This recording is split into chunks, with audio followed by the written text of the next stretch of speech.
ዮሐንስ ወንጌል ከቁጥር 1 እስከ 10 ድረስ እናንብብና ወይስ ከቻለን እስከ 9 እንሄዳለን። በመጀመሪያ ቃል ነበረ፣ ቃልም ከእግዚአብሔር ጋር ነበረ፣ ቃልም እግዚአብሔር ነበረ። እርሱም በመጀመሪያ ከእግዚአብሔር ጋር ነበረ። ሁሉ ነገር በእርሱ ተፈጥሯል። ከተፈጠረው ሁሉ ያለ እርሱ የተፈጠረ ምንም የለም።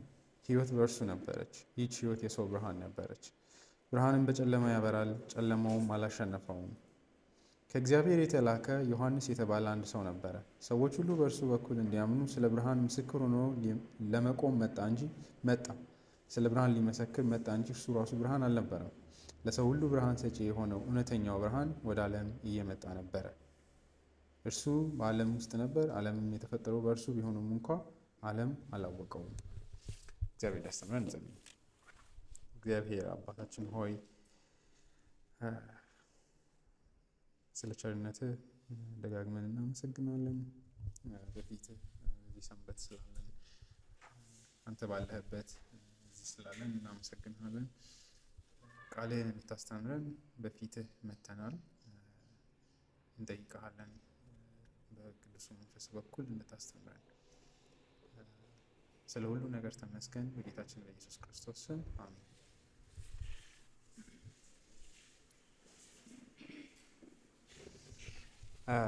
ከእግዚአብሔር የተላከ ዮሐንስ የተባለ አንድ ሰው ነበረ። እንግዲህ ባለፈው እንደምታዩት ይህ ቃል ጌታ ኢየሱስ እንደነበረ እንዲሁም ወደ መጨረሻዎቹ ሄዶ ነው ጌታችን ኢየሱስ ክርስቶስ ነው በማለት ወደ ቁጥር 17 ነው ይህ ቃል ጌታ ኢየሱስ እንደሆነ ወደ ማሳየት የሚመጣው። እስከዛ ድረስ አይናገርም፣ ደብቆት ነው የሚሄደው እና በጣም ልክ ኢንቴንስ ለማድረግ ማለት ልባችን እንዲንጠለጠል ለማድረግ ነው የሚያደርገው ብለን ባለፈው አንስተን አውርተን ነበር። ማለት ድንገተኛ ዴሊብሬት ነው እንጂ ይሄ ሳያስበው ያደረገው አይደለም። ዮሐንስ በዚህ አይነት መንገድ እያወራ ያለው ነው። ምክንያቱም እንዴት ነው አምልጦት እንኳን ኢየሱስ ክርስቶስ ሁሉ ነገር በኢየሱስ ክርስቶስ ተፈጥሯል፣ የተፈጠረው ሁሉ ያለ እርሱ የተፈጠረ የለም ብሎ መቀጠል ይችል ነበር። ግን መጨረሻ አካባቢ ነው የሚገልጠው ነው። መሀል ላይ ግን ይሄ ያወራሁላችሁ ያለው ቃል ዮሐንስ አይደለም ብሎ ወጣ ብሎ ይመለሳል። ለምንድነው ይህንን መሀል ላይ ብሬክ ያደረገው ወይም ደግሞ ወጥቶ የሚመለሰው? የዮሐንስስ ዋጋ በክርስቶስ ኢየሱስ ሕይወት ውስጥ ወይም ደግሞ በክርስቶስ ኢየሱስ መገለጥ ውስጥ ምንድን ነው የሚለውንም እናያለን። ከእግዚአብሔር የተላከ ዮሐንስ የተባለ አንድ ሰው ነበረ በማለት ይጀምራል። እነዚህን ዲቴል እንሂድ። ከእግዚአብሔር የተላከ አንድ ሰው ነበር። መሀል ላይ ዮሐንስ የሚለውን ዘለን ማለት ነው። ከእግዚአብሔር የተላከ አንድ ሰው ነበር።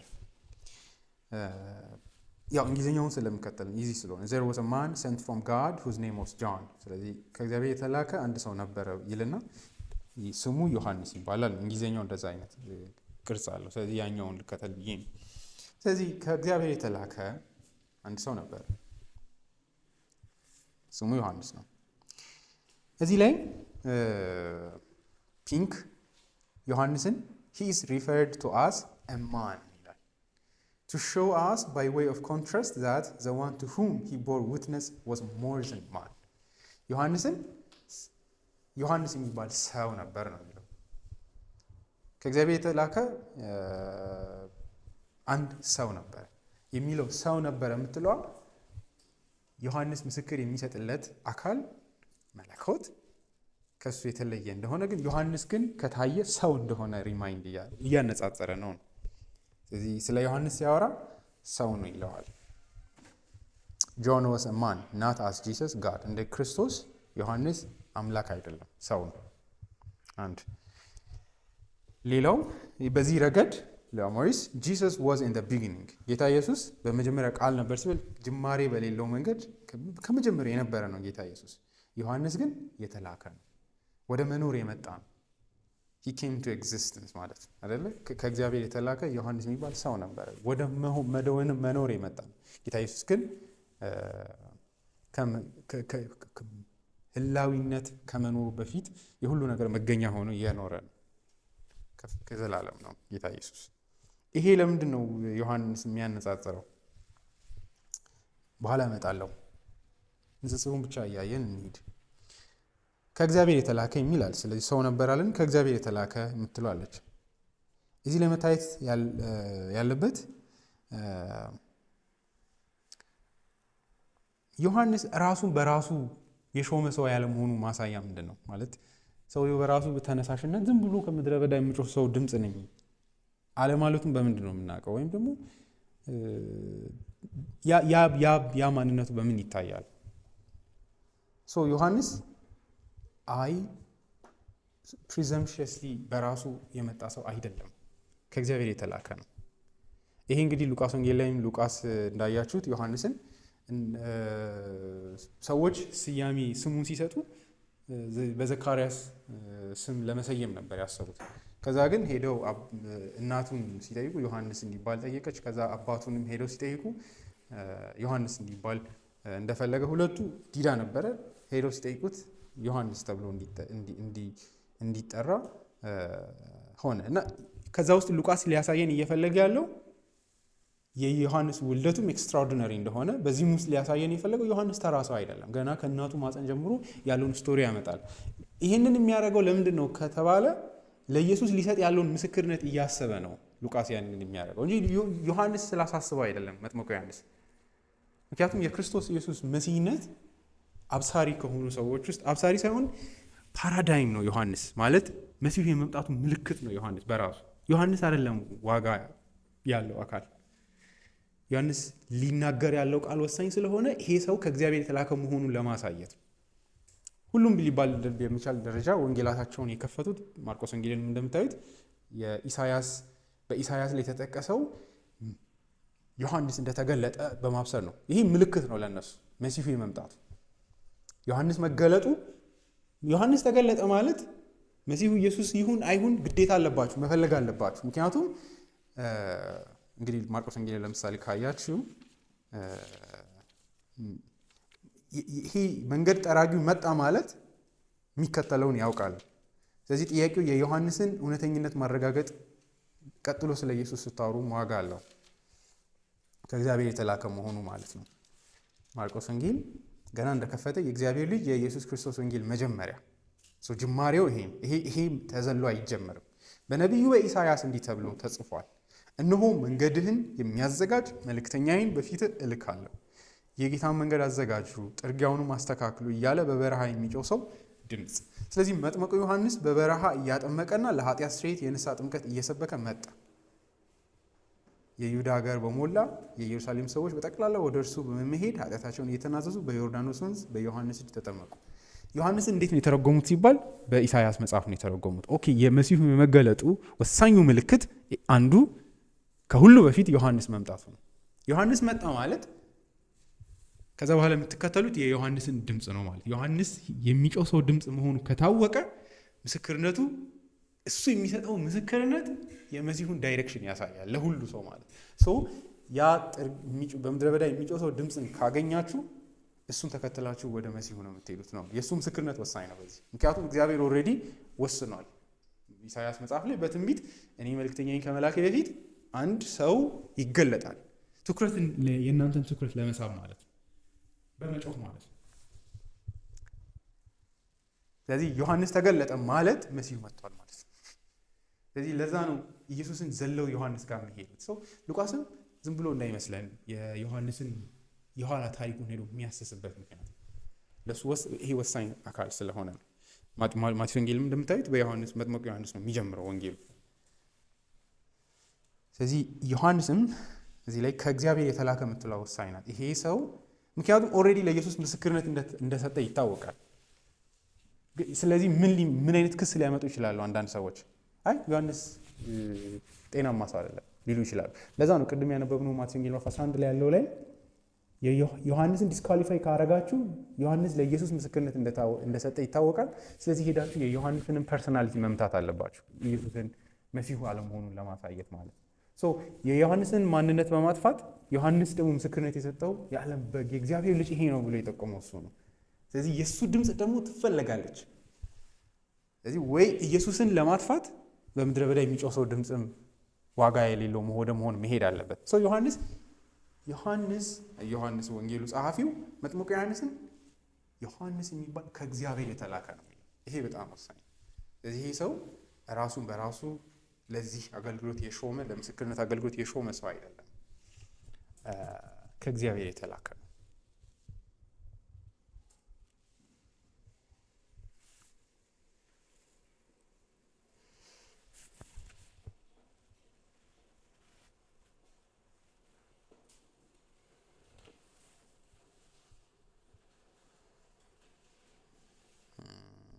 ያው እንደምታውቁት ሚልኪያስ መግቢያው ላይ ይሄ ትንቢት እንዳለ እናውቃለን አይደለ? ሚልኪያስ መግቢያ ላይ ስለ እግዚአብሔር ቀን ሲያወራ የጌታ ኢየሱስ ከመገለጡ በፊት ምን እንደሚሆን ሚልኪያስ ማለት የመጀመሪያው ከማቴዎስ ወንጌል የመጨረሻው መጽሐፍ ነው። ለእስራኤል ሁሉ ሕጎችና ስርዓቶች ይሆኑ ዘንድ ለአገልጋዬ ለሙሴ በኮሬብ የሰጠሁትን ሕግ አስቡ። እነሆ ታላቁና የሚያስፈራው የእግዚአብሔር ቀን ከመምጣቱ በፊት ነቢዩ ኤልያስን እልክላችኋለሁ። ቀኑ መምጣቱን የሚገልጠው ነቢዩ ኤልያስ ቀድሞ መምጣቱ ነው። መጥቼ ምድርን በእርግማን እንዳላጠፋ እርሱ የአባቶችን ልብ ወደ ልጆች የልጆችንም ልብ ወደ አባቶች ይመልሳል። ይሄ የጌታ ኢየሱስ ክርስቶስ ንግግር ነው። አይገርማችሁም? እንደ አምላክ መጥቼ ከማጥፋቴ በፊት ከኔ ቀድሞ በፊታችሁ ይሄዳል ነው። ይህንኑ ጥቅስ ወስዶ ሉቃስ ወንጌል ላይ ዮሐንስን ምን እንደሚል ተመልከቱት፣ እንዴት እንደተረጎሙት ማለት ነው።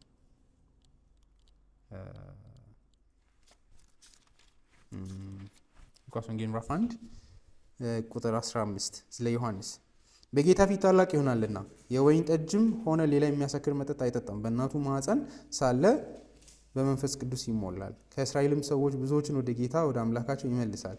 የአባቶችን ልብ ወደ ልጆቻቸው የማይታዘዙትንም ወደ ጻድቃን ጥበብ ይመልስ ዘንድ ለጌታ የተገባ ሕዝብ ለማዘጋጀት በኤልያስ መንፈስና ኃይል በጌታ ፊት ይሄዳል። ይሄ ስለሱ የተነገረው በኤልያስ መንፈስ፣ ያ ማለት ሚልኪያስ ላይ ያለው ትንቢትን አስመልክቶ ማለት ነው።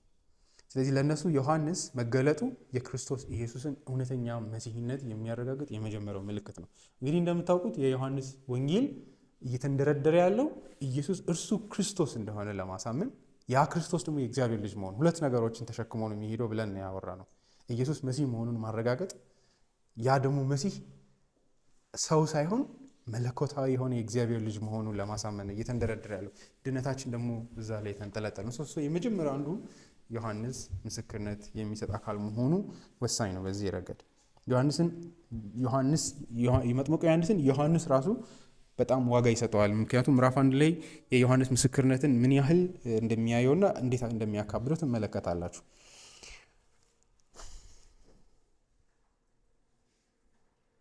በዚህ ረገድ አንድ ሰውዬ ከእግዚአብሔር የተላከ የሚለውን ሲናገር፣ ስለዚህ ከእግዚአብሔር የተላከ ነው፣ በራሱ የመጣ አይደለም። while the evangelist is concerned that John should not be accorded the place that belongs to Jesus, he is also concerned that John's true greatness should be seen. John was sent from God.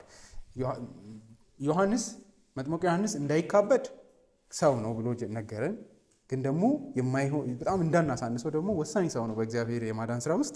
ስለዚህ ከእግዚአብሔር የተላከ ብሎ ደግሞ ይሄኛውንም ሁለቱንም ይዘን እንድንሄድ ያደርጋል ይላል። ምክንያቱም ይላል ካልቪን በእግዚአብሔር ስለመላክ ሲያወራ this circumstance is not sufficient to produce certainty since many run of their own accord and boast that God has sent them, but the evangelist intending afterward to speak more fully about this witness reckoned it enough for the present to say in a single word that John did not came but by the command of God. ይሄ ቃል ካልቪን እንዴት ምን ሊያደርግ እንደሆነ ወደፊት ስንሄድ እናያለን።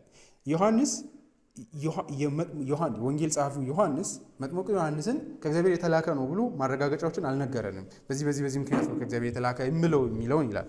ለአሁኑ ግን ይሄን ብቻ ይዘን እንድንሄድ ቦልድሊ ይናገራል። በኋላ ግን ያመጣዋል ለምን እንደዛ እንደሚል ይላል። ዮሐንስ የተባለ ከእግዚአብሔር የተላከ አንድ ሰው ነበረ፣ ስሙ ዮሐንስ የተባለ ለምንድን ነው መጥምቁ ዮሐንስ ያላለው?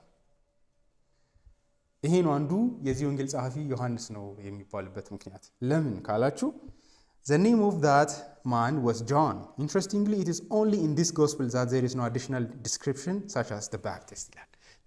ሶስቱም ወንጌላት ላይ መጥምቁ ዮሐንስ ተብሎ ነው የተገለጸው። እዚህ ላይ ግን ዮሐንስ የተባለ ብሎ ነው ያለፈው ዮሐንስ ጸሐፊ ዮሐንስ ማለት ነው። ለምን? even though the evangelist is careful to distinguish other characteristics who bear the same name. ለምሳሌ ዮሐንስ ከፊት ያሉ ቃላቶችን እንግዲህ እንደምታውቁት ሁለት አካል ሲኖር፣ ለምሳሌ ሁለት ስምዖኖች ሁለት አይደሉ በጌታ ሐዋርያት መካከል። ቀናናዊው ስምዖን ፕሮሴላይት ማለት ይሄ የአይሁድን ሙቭመንት ከሚሳተፉ ሰዎች ውስጥ የነበረ ነው ቀናናዊ ስምዖን። ስምዖን ደግሞ የጴጥሮስ አለ። ስለዚህ ሁለቱን ለመለየት አንደኛውን ስምዖን ጴጥሮስ ይለዋል፣ አንደኛው ደግሞ ቀናናዊ ስምዖን። ምክንያቱም ሁለቱ እንዳይቀላቀሉብን ማለት ነው። እና በቦታ ከመጡበት ቦታ ለምሳሌ የቀሬናው ስምዖን አይደለ ጌታ ኢየሱስን መስቀሉን ሰዎች እንዳይምታቱብን ከመጡበት ቦታ ስሞቹ ይደጋገማል። ደግሞ አይሁዳውያን ስለሆኑ ቴዎሎጂካል ስሞች ነው የሚሰጡት ለልጆቻቸው። የመደጋገም ዘንድ እንትናቸው ብዙ ነው እና ከዛ አንጻር ይሄ የሚናቅ አይደለም። ስለዚህ የሆነ ሰዎችን ለመለየት ሲፈልጉ ከፊት የሆነ ነገርን ይጨምራሉ። ለምሳሌ ዮሐንስ ወንጌል ላይ ራሱ ዮሐንስም ይሁዳን ሁለት ይሁዳዎችን ለመለየት አስቆሮቱ ይሁዳ በማለት ይለያል። አስቆሮቱ ይሁዳ ማለት ነው።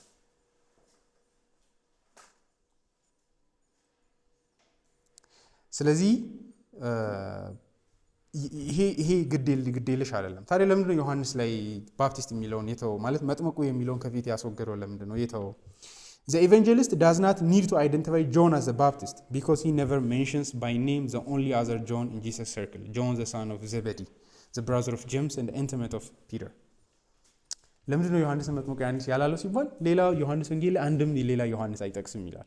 ስለዚህ ይህ ማለት ነው ሲባል አንድ ያልተጠቀሰው ሰው ካለ የዘብዴዎስ ልጅ ዮሐንስ ነው የዚህ መልእክት ጸሐፊ ያልተጠቀሰው። ስለዚህ ምንም ሊለይላቸው አያስፈልግም መጥምቁ ዮሐንስ የሚባል ሰው ነበር ብሎ መናገር፣ ምክንያቱም ሌላ ስም ዮሐንስ በዚህ መልእክት ውስጥ አይጠቅስም። ስለዚህ ያልተጠቀሰው አካል ጥቆማ አእምሯችን እንዲያስብ ያደርጋል ማለት ነው። እሱም ይህን መልእክት የጻፈው የዘብዴዎስ ልጅ ዮሐንስ ነው ማለት ነው። የእንድሪያስ ወንድም ማለት ነው። The traditional explanation for this silence is still the best one. John, the son of Zebedee, was responsible for this gospel and prepared to refer to himself only obliquely ማለት ነው። ራሱን ጌታ ኢየሱስ የሚወደው ደቀ መዝሙር ብቻ ብሎ ገልጾ ያለፈው ከዚህ የተነሳ ነው። ቁጥር 7 ሰዎች ሁሉ በእርሱ በኩል እንዲያምኑ ስለ ብርሃን ምስክር ሆኖ ለመቆም መጣ። The same came for a witness, to bear witness of the light, that all men through him might believe. ይህንን እኔ እንደዚህ ብዬ ለማውራት ስለሚቀለኝ እንደዚህ አድርጌዋለሁ። ምስክር ሆኖ ለመቆም መጣ ስለ ብርሃን፣ ሰዎች ሁሉ በእርሱ በኩል እንዲያምኑ። ምስክር ሆኖ ለመቆም መጣ። ይሄ የዮሐንስን መምጣትን ምንድነው የዮሐንስ ቦታ? አሁን ቅድም ማለት ዮሐንስ የሚባል ሰው ነበረ፣ ሰው ነው፣ ከእግዚአብሔር የተላከ ነው። ምንድነው የእሱ ፋይዳ በዚህ ታሪክ ውስጥ? ምስክር ሆኖ ለመቆም ነው የመጣው። ሎሞሪስ እዚህ ላይ ምስክር የሚለውን ቃል በምንም መንገድ አሳንሰን ልናየው አያስፈልግም። Testimony is a serious matter and as a means of substantiating the truth of a matter there is a legal air about it. ምስክር ስትጠሩ ሁሉ ጊዜም አንድ ነገርን ህጋዊነቱን ለማረጋገጥ ነው የምትጠሩት። አንድ ነገርን ለማሳመን ስትፈልጉ ነገሩን ትተውትና ለዛ ነገር ዋስትና ያላቸው ማንነት ያላቸው ምስክሮች ታመጣላችሁ። ዮሐንስ አሁን ልናይ እንዳለ ነው ለክርስቶስ ምስክሮችን ያመጣል። ኢየሱስ የእግዚአብሔር ልጅ መሲሁ እንደሆነ ሌሎች ምስክሮችንም ሊያመጣ ነው ያለው። ስለዚህ ከሁሉ በፊት ቀድሞ የመጣው በወንጌሉ ናሬሽን ምስክር ሆኖ መሲህ መሆኑን ለመመስከር የተገለጠው ዮሐንስ ነው። ስለዚህ በዚህ ረገድ የህጋዊነት አየር ይተነፍሳል መልእክቱ ራሱ ወይ ደግሞ ቃሉ ራሱ ምስክር የሚለው ማለት ነው። በዚህ ረገድ ምንድነው ጸሐፊው እየፈለገ ያለው ከተባለ ሊጻፍለት ያለውን መልእክት ዋስትና ያለው ፈጠራ ያልሆነ መሆኑን ለማሳየትም ነው። ስለ ኢየሱስ ሲያወራም ደግሞ በዚህ ዳሩን የሚሄደው በዚህ ረገድ ነው። He is insistent that there is a good evidence for the things he set down. Witness establishes the truth. ምስክሮች እውነትን ያጸናሉ። ስለዚህ ለሚናገረው ነገር ምስክሮች እንዳሉ ገና ከማለዳው እየተናገረ ነው። በዚህ ረገድ ማን ነው ስለ ኢየሱስ እዚህ መጽሐፍ ላይ ምስክርነት የሰጠው? ዮሐንስ ወንጌል ላይ ስለ አንድ ነገር፣ እሱም የእግዚአብሔር ልጅና መሲህ ስለመሆኑ ዮሐንስ ምስክርነትን ሰጥቷል። የመጀመሪያውን ምስክርነት። ነገር ግን ትልቁ ምስክርነት የዮሐንስ አይደለም። ዮሐንስ ወንጌል 5 ቁጥር 36 ላይ ጌታ ኢየሱስ እንዳለው ዮሐንስ ለኔ ሊመሰክር መጥቷል፣ ነገር ግን ከዮሐንስ የሚበልጥ ምስክር አለኝ። Among a whole series of witnesses to Jesus presented in this gospel, ለኢየሱስ ክርስቶስ ምስክር ሆነው የተጠሩ በታሪክ ውስጥ የተከሰቱ ትላልቅ ክስተቶች አሉ። የኢየሱስን አምላክነትና መሲህ መሆኑን እንዲያሸበርቁ ማለት ነው። እግዚአብሔር የከቦታል። እዚህ ጋር እኛ አንዱ ሴሴሽኒስት የምንሆንበት ምክንያት ይሄ ነው። እግዚአብሔር ትልቅ ክስተቶችን በምልክቶች ያጅባቸዋል። ብሬክ የሚያደርጉ ስቶሪዎችን ማለት ነው። ለምሳሌ ከግብፅ ምድር ሙሴን እንዲመራው ሲያወጣ እስራኤልን ሲያወጣ በድንቆች ነው ያወጣው። ያንን ግን አልደጋገሙም። ኤፒሶዲክ ነው። የሆኑ ክስተቶች አዲስ ነገር ሊከሰት ሲል ያንን ነገር ያደርጋል። ሌላው ለምሳሌ ትዝ የሚላችሁ ከሆነ ኢያሱ ከሙሴ ጋር እንደነበሩ ካንተ ጋርም ሰዎች እንዳለው ዛሬ ይመለከታሉ አለ። ዮርዳኖስን እግዚአብሔር ከእርሱ ጋር እንዳለ ለማሳየት ምልክቱን ሲያመጣ ማለት ነው። ከዛስ ግን ሁሌ ይደጋገማል አይደለም። ትራንዚሽናል ናቸው። እነዚህ መሻገሪያ ናቸው። እግዚአብሔር ከሁሉ በላይ ህይወቱን በብዙ ድንቆችና በብዙ ምስክሮች የሞላው ህይወት የኢየሱስ ክርስቶስ ነው።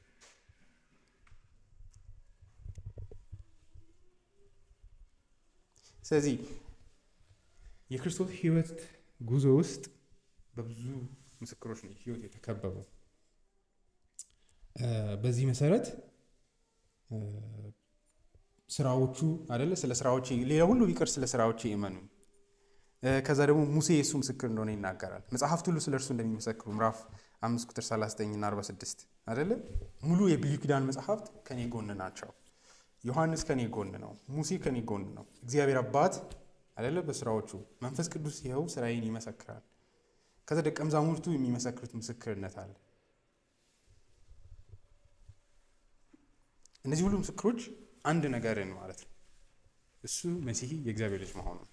ምስክር በዮሐንስ አይን ውስጥ ትልቅ ዋጋ ያለው ነገር ነው። ኦኬ፣ ይሄ የዮሐንስን ስራ ይናገራል። የዮሐንስ ስራ ምስክር መሆን ነው ለአንድ እውነት፣ ለአንድ ክስተት። የራሱን ሐሳብ እንዲናገር አይደለም የተላከው፣ መናገር ያለበትን ብቻ እንዲናገር የተላከ ሰው ነው። በዚህም ፒንክ ምን ይላል? ዮሐንስ ስለ ኢየሱስ ራሱ የሚያስባቸውን አስተንትኖቶች እንዲተርክ አይደለም የተላከው። እግዚአብሔር ስለ እርሱ እንዲመሰክር የተናገረውን የሰጠውን መልእክት ብቻ ነው። የምስክር ስራ እሱ ነው አይደለ? ለምስክር ስትጠሩ እውነታውን ነው የምትናገሩት፣ ራሳችሁ የምታስቡትን ነገር አይደለም። ሰው ለኢየሱስ ክርስቶስ አንዱ ካልዲዮስኮፒክ ማለት ጌታ ኢየሱስን የምናይበትን ስኬች ነው የሰጠን። የዓለምን ኃጢአት የሚያስወግድ የእግዚአብሔር በግ የክርስቶስን ህይወት እንደዚህ መተርጎም አለባችሁ ብሎ ማለት ሊዲንግ የሆነ ሰው ኢየሱስን በዚህ መንገድ ነው ማየት ያለባችሁ። የኔ ምስክርነት ይሄ ነው እና የዮሐንስ ምስክርነት ላይ ነው ካንቫሱ ላይ ዮሐንስ ጸሐፊ ወንጌላዊው ትልቅ ሻራ እንትን ይልና ገና የመጀመሪያው ምስክርነት ይሄ ነው። የኢየሱስ ህይወት በዚህ ቅርጽ ነው መታየት ያለበት። ስለዚህ እኛ መስማት ያለብን የዮሐንስን ምስክርነት። ለምን? ይሄ በጣም ድንቅ ነገር ነው። እኔ ሳነበው በጣም ነው የወደድኩት። በተለይ አንድ ሰው የሚናገረው ወደታች አነባለሁ። እዚህ ላይ እንደ ጥያቄ መሀል ላይ አስገብተን ተመልሰን እንውጣ። ምስክር መኖር ነበረበት ወይ? ለምንድን ነው ጌታ ኢየሱስ ብድግ ብሎ ያልታየው? ማለት ምን የእግዚአብሔር ልጅ ሲታይ ለምን ጉስጓዝ ያስፈልጋል? ምንም ሳይኖር ሌጣ ቦታ ላይ መጥቶ ልጅነቱ አይታይም ወይ ሊባል ይችላል። ጌታ ኢየሱስ የምር እንዲህ ስናየው ራሱ የእግዚአብሔር ልጅ እንደሆነ አይታወቅም ወይ ያለ ምንም ምልክቶች የሚል ጥያቄ ሊመጣ ይችላል። ካልቪን but it may at first sight appear ridiculous that Christ should receive a testimony from another as if he needed it. ጌታ ኢየሱስ መስካሪ ያስፈልገው ይመስል ለምንድን ነው መስካሪ ያስፈልገው ወይ ደግሞ የተቀበለው ይህን ምስክርነት? ይሄ ስናስበው ኢየሱስን ማሳነስ አይሆንም ወይ አይደለ? ምስክር መጥራት የእውነተኝነታችሁ ጥያቄ ምልክት ውስጥ ሲገባ የሚሆን ነገር ነው። ያ መሆን ነበረበት ወይ? On the contrary, he declares that he does not seek testimony from man. ራሱ ዮሐንስ ወንጌል 5 ቁጥር 34 ላይ እኔ ከሰው ምስክርነት አያስፈልገኝም በማለት ይናገራል። The answer is easy and obvious. ካልቪን ይላል መልሱ ቀላልና ግልጽ ነው። እሱም ይሄ ምስክር በእግዚአብሔር የተላከውና የተሾመው ለጌታ ለኢየሱስ ክርስቶስ ሳይሆን ስለኛ ድካም ነው ይላል። For our sake. እግዚአብሔር ስለራራ ብዙ ምስክሮች የሰው ትኩረት ለማስ እንዲሰጡ ማለት ነው የእግዚአብሔር ልጅ ሲገለጥ ከኛ ድካም የተነሳ ማለት ነው፣ ወይ ከሰዎች ድካም የተነሳ ማለት እዛው የነበሩ ሰዎችን በማሰብ እንሂድ ከተባለ ፒንክ ለምንድን ነው ይሄ እሱ የሚለው ፒንክ ምን ይላል? ፀሐይ በድምቀት በውበት እየደመቀች እየበራች ማን ነው ላይ መለከት የሚችለው? እንዴ የእግዚአብሔር ልጅ እየታየ ማን ነው የእግዚአብሔር ልጅ ነው እኮ አላየኸውም? ይሄ እኮ የእግዚአብሔር ልጅ ነው ተብሎ ምስክር ጥቆማ ለምን ያስፈልጋል? Who needs to be told it is shining? አየህ በጣም አይደለ? አየህ ፀሐይ የበራሽ ነው ተብሎ ምስክርነት አይሰጥም። ማንም አይፈልግም። ምክንያቱም it's too obvious አይደለ? ፀሐይ እያበራሽ ነው። እንዴት ነው ፀሐይ እያበራሽ ነው አየህ ተብሎ ምስክርነት የሚያስፈልገው? the blind ይላል። እውር ሰው ብቻ ነው ይሄን ምስክርነት የሚያስፈልገው አይደል? ለማያይ ሰው አይን ለሌለው ሰው ምን ትላላችሁ? አንተ አይታይህም ግን ብርሃን እየበራ ነው። ዮሐንስ ወዴት እየወሰደው ነው? ፒንክ ማለት ነው ወደ ሰዎች ችግር እየወሰደ ነው። ምስክርነቱ ከርሱ ኢየሱስ ስለሚያስፈልገው ሳይሆን ሰዎች አይናቸው አያይም። ሰዎች ደፍርሷል አይናቸው ጌታ ኢየሱስን ለማየት። How tragic then when we read that God sent John to bear witness of the light. ምን አይነት እጅግ ይሄ ትራጂክ ነው የሆነ ነገር፣ አስደንጋጭ የሆነ ነገር ነው። እግዚአብሔር ዮሐንስ ለብርሃን ምስክርነት እንዲሰጥ። እንዴት ለብርሃን ምስክርነት ይሰጣል? ይገርም ነው አይደል? How pathetic that there should be any need for this. ብርሃን በራሱ በቂ አይደለም አይደል? ብርሃን ምስክር አያስፈልገውም። How solemn the statement that men have to be told the light is now in their midst. አስባችኋል? አምፖል እንደዚህ አንድ አብርተን ሰዎች ተመልከቱ አምፖል እየበራ ነው ብሎ እንደማሳየት ነው ምስክርነት ይላል። ይሄ የሚያሳየን የሰዎችን ዲፕራቪቲ ነው ይላል። ሰዎች ምን ያህል እውር ወደ መሆን እንደመጡ ማለት ነው በኃጢአት ምክንያት። ልንጠይቅ እንችል ይሆናል አይደለ? እንዴ ታዲያ ሰው ኢየሱስን እንዳየው የእግዚአብሔር ልጅ መሆኑን ማወቅ አለበት ወይ ልትሉ ትችላላችሁ። አዎ ማወቅ ነበረባቸው። ያንን ፒንክ ምክንያት ያመጣል በኋላ። እሺ እንመለስና የዮሐንስ ምስክርነት ብለናል። ምስክርነቱ በዚህ መንገድ አየነው። ምስክርነቱ አስፈላጊነቱ ለምን እንደሆነ ግቡ ምንድን ነው? ዮሐንስ የተገለጠው ስለ ብርሃን ለመመስከር ራሱ። በዚህም ምንድን ነው አቴን የሚደረገው? ሰዎች ሁሉ በእርሱ በኩል እንዲያምኑ ነው። የዮሐንስ አገልግሎት ምንድን ነው? ለተወሰኑ ሰዎች እንዳይመስላችሁ፣ ለሰዎች ሁሉ በብርሃኑ እንዲያምኑ ምስክርነት። እምነትን ሰዎች ማለት ለብርሃኑን ሰዎች እንዲያምኑ ምስክርነት ለመስጠት ነው የተገለጠው። ያ ማለት የዮሐንስን ምስክርነት ማመን ነው ወደ እምነት የሚያመጣው። ይሄ ወሳኝ። ሰዎች ሁሉ የሚለው ማንን ይወክላል? በጊዜው የነበሩትን ዮሐንስ አጠገብ የነበሩትን አይሁዳውያንና በጊዜው የነበሩትን ሰዎችን ነው የሚወክለው ወይስ እኛንም ጭምር ያካትታል? ያ ማለት እኛም ኢየሱስን ለማመን በዮሐንስ ምስክርነት በኩል ማለፍ አለብን ወይ ነው የሚል ጥያቄ። አዎ Calvin, the end of his calling is briefly noticed, which was that he might prepare a church for Christ, as by inviting all to Christ, he shows plainly enough that he did not come on his own account. Calvin ይህንን ጥርት ያደርግልናል በሚደንቅ ቃል ማለት ነው። ምን እንደሚል ተመልከቱ። ምን ማለት ነው? ማለት በክርስቶስ ኢየሱስ እንዲያምኑ ማለት በብርሃኑ ሰዎች እንዲያምኑ ምስክር ሆኖ መጣ። ግቡ ምንድን ነው? ሰዎች እንዲያምኑ።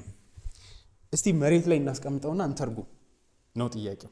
ካልቪን የሚገርም ማንነቱ እሱ ነው ብዬ ነው ማስበው። የልባችሁን ጥያቄ ነው የሚመልሰው። ይሄ ማታለል አይ ቲንክ አላይበት ማለት የምር ጥያቄዎችን ያውቃል ምን መመለስ እንዳለበት። The evangelist now begins to discourse about the manner in which the Son of God was manifested in the flesh, and that none may doubt that Christ is the eternal Son of God. He relates that Christ was announced by John the Baptist as his herald. For not only did Christ exhibit himself to be seen by men, but he chose also to be made known by the testimony and the doctrine of John. ጌታ ኢየሱስ ሰዎች ሲመጣ ዝም ብሎ ሰውነቱን ስጋውን እንዲያዩ ብቻ ሳይሆን በዮሐንስ ምስክርነት ውስጥና በዮሐንስ ዶክትሪን ውስጥ ለመተርጎም ነው የፈለገው ይላል።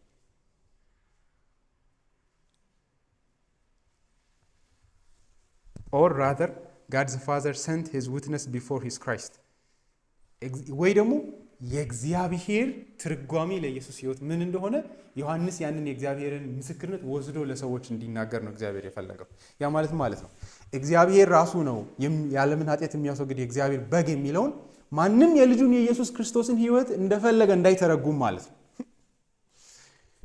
ገና ታሪኩ ሳይጀመር ሰዎች እንደፈለጋችሁ እንዳትተረጉሙ፣ ይሄ ልጅ ለኔ ትርጉሙ ይሄ ነው። የእግዚአብሔር የራሱ ምስክርነት በዮሐንስ በኩል ነው። በዛ ዶክትሪን ውስጥ ነው ክርስቶስ እንዲተረጎም እና ሰዎች ያንን ምስክርነት አይተው በዛ ዶክትሪን ውስጥ ነው ኢየሱስን እንዲያምኑ የተፈለገው። ስለዚህ ስለ ኢየሱስ ምን ብዬ ነው እንዳምን የሚፈለገው? ያለምን ኃጢአት የሚያስወግድ የእግዚአብሔር በግ። እሱ የማን መልእክትና የማን ሴቲንግ ነው? የክርስቶስ ሕይወት የሚተረጎምበት የእግዚአብሔር የራሱ that they might more willingly receive the salvation offered by him ይላል። ስለዚህ ጌታ ኢየሱስን በዮሐንስ ምስክርነት በኩል ነው ማየት ያለብን ማለት ነው። ለእኛ ኢየሱስ ምንድነው ከሚለው በፊት ጌታ ኢየሱስን ለኢየሱስ የመሰከሩ ሰዎች ኢየሱስን ምንድነው ብለው ነው የተረጎሙት። which is የእግዚአብሔር ትርጉም ለክርስቶስ ሕይወት ምንድነው?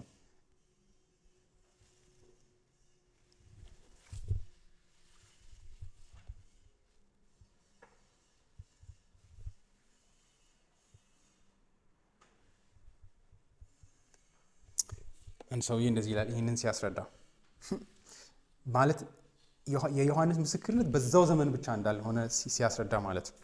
The purpose of John the Baptist's witness, though of course not its result, was so that through him all men might believe.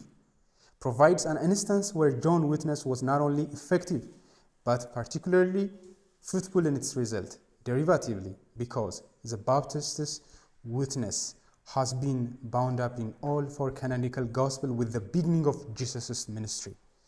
ሁላችንም የክርስቶስን ሕይወት መስኮት መግቢያውን ወንጌላት ሁሉ በዮሐንስ በኩል ነው የከፈቱት። ይሄን አዳኝ በዚህ በምድረ በዳ በሚጮህ ሰው ድምጽ በኩል ስሙ። ራሳችሁ ስለዚህ ሰው የምትተረጉሙትን ትርጓሜ ሳይሆን ዮሐንስ በሚሰጠው ቀዳዳ ነው እንድንገባ የፈለጉት። በዚህም የዮሐንስ ዋጋ ይላል ልክ የአቤል ደም ከሞተ በኋላ እንኳን እንደሚናገር all who have ever come to faith are indirectly dependent on his opening proclamation of the identity and the saving purpose of Jesus the Messiah. ወደ እምነት የመጣ ማንም ካለ ጌታ ኢየሱስን በወንጌሉ ለማወቅ መጥቻለሁ የሚል ሰው ሁሉ ካለ በዮሐንስ ምስክርነት ውስጥ ነው ወደዳችሁ ጠላችሁ የመጣ ነው።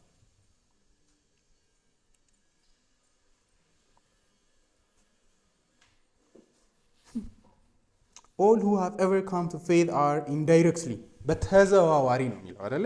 ቀጥታ አይደለም። ዮሐንስ ዛሬ ለኔ ቆሞ የእግዚአብሔርን የዓለምን ኃጢአት የሚያስወግድ የእግዚአብሔር በግ ይሄ ነው ብሎ ስለሚጮህ አይደለም። ቢሞትም ግን ያ ድምፁ በወንጌል ውስጥ ዛሬም አለ። ያ ነው ኢየሱስን የማወቅ እውነተኛ በዮሐንስ ምስክርነት ውስጥ ኢየሱስን ያወቀ ሰው ነው ኢየሱስን በእውነትም የሚያውቅ። እሱም ኃጢአተኞችን ለማዳን የመጣ የእግዚአብሔር ልጅ እንደሆነ። ምን ማለት ነው? የራሳችሁን አሁን ለምሳሌ ሊብሬሽን ቲዮሎጂ የሚባል አለ። እነዚህ ላቲን አሜሪካ ላይ ያሉ ካቶሊኮች ያመጡት። እሱም ሀገራት ናቸው እንግዲህ ታውቃላችሁ። አብዛኞቹ በነ ፊደል ካስትሮ ምናምን ያሉባቸው እነዚህ ቼኩቬራ ምናምን ያው ማርክሲስት ናቸው።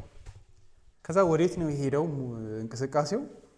ማርክሲዝምን ቀጥታ ለማመን ስላልፈለጉ ዓለማዊ ኢያማንያን የፈጠሩት ነው ማርክስ የፈጠሩት ነው። ምን አረጉ? ኢየሱስን አንድ አስተማሪያችን እንዳለው ከሆነ ያለ ጊዜው የተገለጠ ማርክስ ነው ይላል። ከዛ የኢየሱስ ሕይወት ለነሱ ምንድነው ፋይዳው ሲባል ሕይወት እንዲበዛ መጥቻለሁ የሚለው ሀብት እንዲበዛ ነው። ኢየሱስ ደሆች ነፃ እንዲወጡ ከማህበረሰብ ኦፕሬሽን፣ ጭቆና፣ ኢኮኖሚያዊ ከሆነ ማህበረሰባዊ ከሆነ ፖለቲካዊ ከሆነ ጭንቀት ሊዋጅ የመጣ ህይወት እንዲበዛ የተገለጠ ነው። ከእግዚአብሔር ጋር የሚያስታርቅ ኃጢአትን የሚያስወግድ። ኃጢአት ራሱ የሚለው ኃጢአት ኤክስፕሎይቴሽን ነው። ትልቁ ኃጢአት መበዝበዝ ነው። ኃጢአት ይሄ እግዚአብሔርን በበደል እሱን አውጡት። ኃጢአት እሱ አይደለም። ኃጢአት ሲስተሚክ ነው። የማህበረሰብ ፍሬሙ ድሆችን ይጎዳል፣ የሚገለሉ ሰዎችን ይበድላል። ስለዚህ ሪል ኃጢአት እሱ ነው። ስለዚህ ድሆች ኃጢአተኞች አይደሉም። በዛ ድሃ በመሆናችሁ የእግዚአብሔር ፌቨር የእግዚአብሔር ምርጦች ናችሁ። ስለዚህ ኢየሱስ የተገለጠው ድሆችን ሰብስቦ ለነሱ የእግዚአብሔር መንግስትን ሊሰጥ እንዳይመስላችሁ። ሊመጣ ያለውን መንግስት ይሰጣል አይደለም። እሱ ራሱ አይዲያሊዝም ነው። ማለትም እዚህ ኑሮ ዳቦ እየበላ የሌለ ሰውን ወደፊት መንግስት አለ ማለት ነው። እንዲሁ የሃይማኖት ውሸት ይላሉ መልሰው። ስለዚህ እሱም አይደለም። ስለዚህ ምንድን ነው ሲባል በትክክል ድሆችን ነፃ ለማውጣት የታገለ ሰው ነው ኢየሱስ። የሞተውም ለዛ ነው። በዚህም እኛ ሁላችንም እሱን እንድንከተል ማህበረሰብን ነፃ በማውጣት እንድንጓዝ ሊያስተምር የተገለጠ አካል ይሆናል ማለት ነው። ይህም ኢየሱስ ነው። ይህንንም አምናለሁ የሚል ህዝብ አለ አይደል? እንግዲህ መፈታተሽ ጥሩ ነው አይደል? ጉዲና ቱምሳ ይሄ መካነ ኢየሱሱ ሊብሬሽን ቴዎሎጂያን ነው።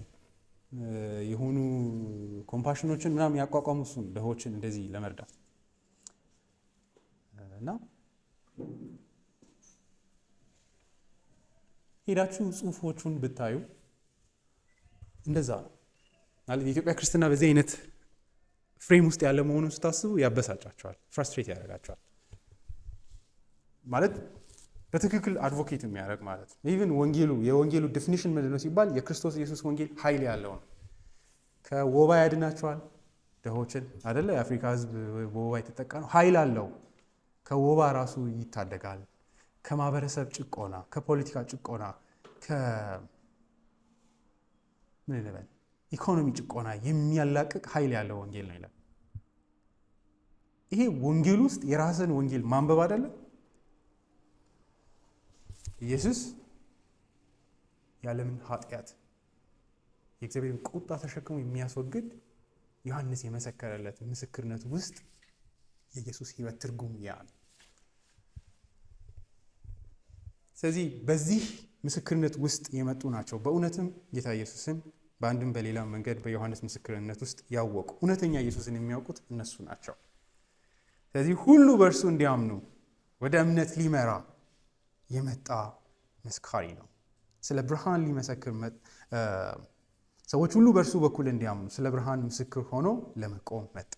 ቆሞ በሩ ላይ ስኬክ ሰጠን። ይሄ እግዚአብሔር ልጅ ስራው ይሄ ነው ብሎ ማለት ነው። በዛ ምስክርነት ውስጥ ነው ጌታ ኢየሱስ መተርጎም ያለበት ማለት ነው። እንግዲህ ካልቪን የሚለው እሱ ነው። the doctrine of John የሚለው ማለት የእግዚአብሔር ትምህርት ነው፣ የእግዚአብሔር ትርጓሜ ነው የኢየሱስ ህይወት በዚህ መንገድ መታየቱ። ቁጥር 8 ስለ ብርሃን ሊመሰክር መጣ እንጂ እርሱ ራሱ ብርሃን አልነበረም። አሁንም ዮሐንስን ደግሞ ከሆነው በላይ ከፍ እንዳናረገው ንጽጽሯን ቀጠለ።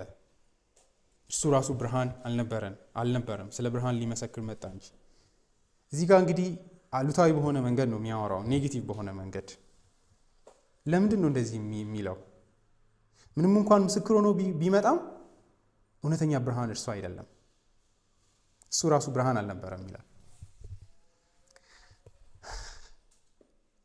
ካልቪን ምን ይላል?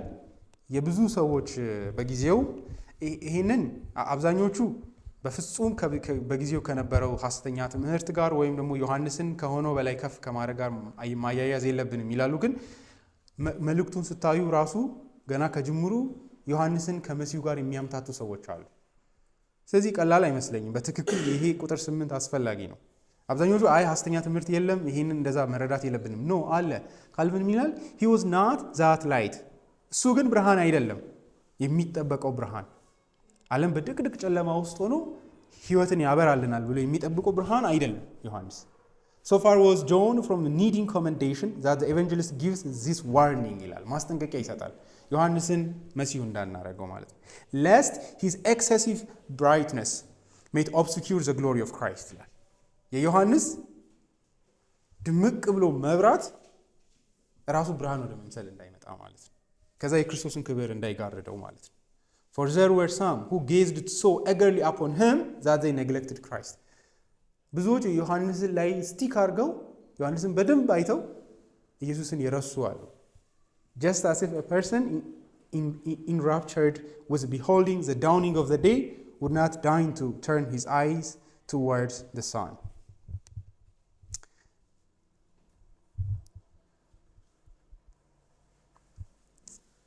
አንዳንዶች የመጨረሻ የእግዚአብሔር መገለጥ ብርሃን ነው ወደ ማለት አዘን ብለዋል ነው ለሰው ልጅ የመጨረሻ የእግዚአብሔር መገለጥ በማለት እና ወደ ኢየሱስ መሲህነት ስታተስ ከፍ አድርገውታል ዮሐንስን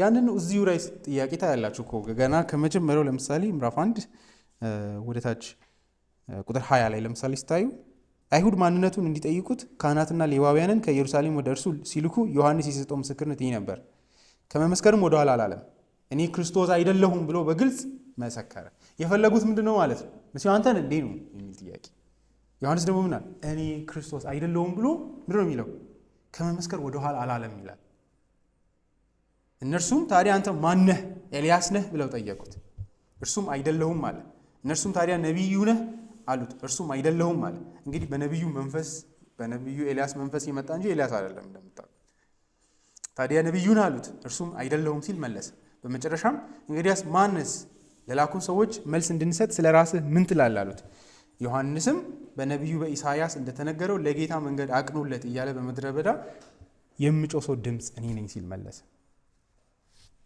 ከተላኩትም ፈሪሳውያን አንዳንዶች ታዲያ ክርስቶስ ወይም ኤልያስ ወይም ነብዩ ካልሆነ ለምን ታጠምቃለህ ብለው ጠየቁት እሱ ጥያቄው ወዴት እየሄደ እንደሆነ ታያላችሁ ዮሐንስ መሲሁ እንደሆነ ማመን ነው የፈለጉት ብርሃኑ ይሄ ነው ማለት ነው የፈለጉት ዮሐንስም እንዲህ ብሎ መለሰላቸው እኔ በውሃ አጠምቃለሁ እናንተ የማታውቁት ግን በመካከላችሁ ቆሟል ከኔ በኋላ የሚመጣው የጫማውን ማሰሪያ ለመፍታት እንኳን የማልበቃ እርሱ ነው ይህ ሁሉ የሆነው ዮሐንስ ሲያጠምቅ በነበረበት ከዮርዳኖስ ማዶ በቢታንያ ነበር ይላል ይሄ ጥያቄ አለ ይሄ ውጥረት አለ ስለዚህ ዮሐንስ አስምሮ ነው የሚጀምረው እርሱ ራሱ ያ ብርሃን አልነበረም የሚጠበቀው የእግዚአብሔር ልጅ መሲሁ አይደለም ስለዚህ ሰዎች ወደዛ እንዳጋደሉት መለከታላችሁ ኢቭን የዮሐንስ እንትኖች ራሱ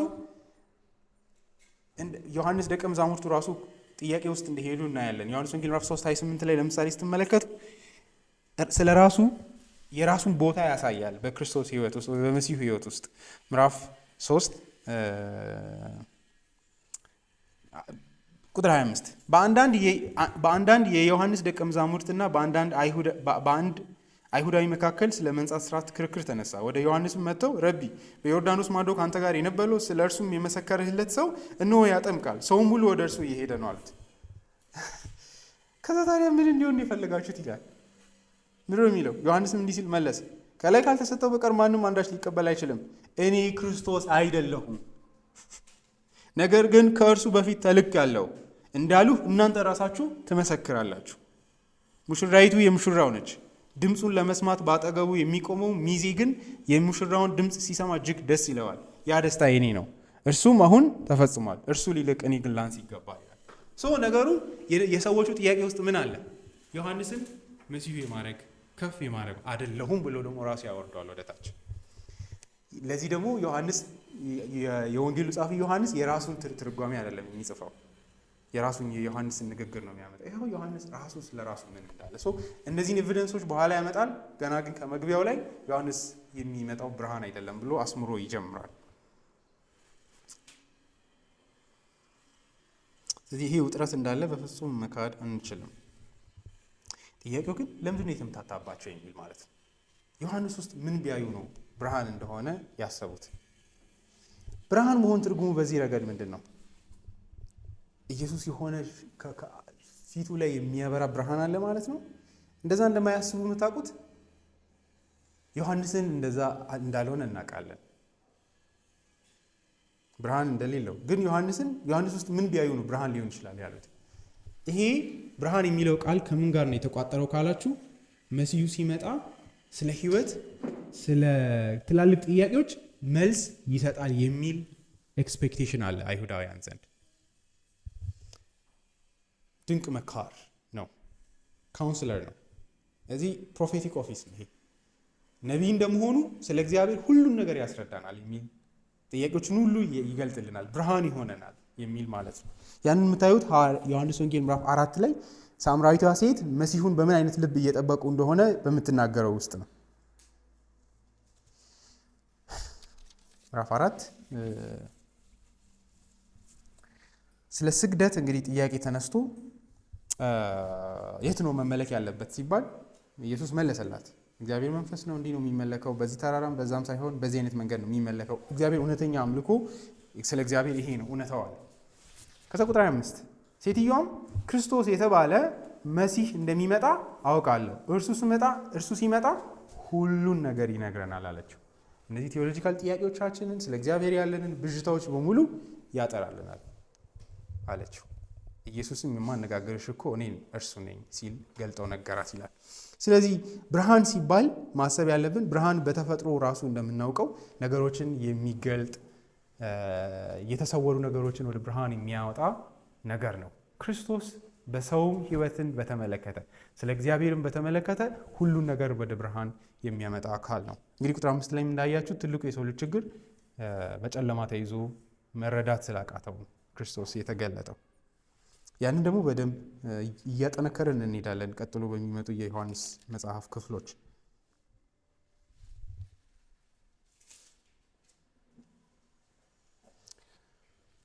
ዮሐንስ ብርሃን እውነተኛ ብርሃን አይደለም ማለት ምን ማለት ነው? ተቃራኒውን ደግሞ ማየት አለብን። እውነተኛ ብርሃን ማለትስ ምን ማለት ነው? ዮሐንስ እውነተኛ ብርሃን አይደለም፣ ተቃራኒው ደግሞ ኢየሱስ እውነተኛ ብርሃን ነው። እውነተኛ ብርሃን የውሸት ብርሃን አለ ወይ? ካልቪን በዚህ ረገድ እውነቱን ኤፌሶ ምዕራፍ 5:8 ላይ እንዳለው እናንተ በጌታ ብርሃን ናችሁ ይላል። በመንፈስ ቅዱስ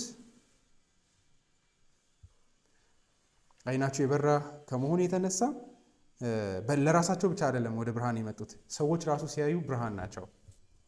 but likewise direct others by their example to the way of salvation አይደለ? ሰዎች እኛን መተው ቢጠይቁን የህይወትን መንገድ እንነግራቸዋለን። በዚህ ብርሃን ነን። by the way የሆነ እዚህ ጸዳል አያበራም፣ ግን ሰዎች መተው ስለ እግዚአብሔር ቢጠይቁኝ የምነግራቸው መልስ አለኝ። እግዚአብሔር የት ነው ያለው? ችግሬ ምንድነው? ሰዎች ብሎ ቢጠይቁኝ በትክክል መናገር እችላለሁ። በዚህ ምንድን ነኝ? ብርሃን ነኝ አይደለ? የህይወትን ትላልቅ ጥያቄዎችን መመለስ እችላለሁ።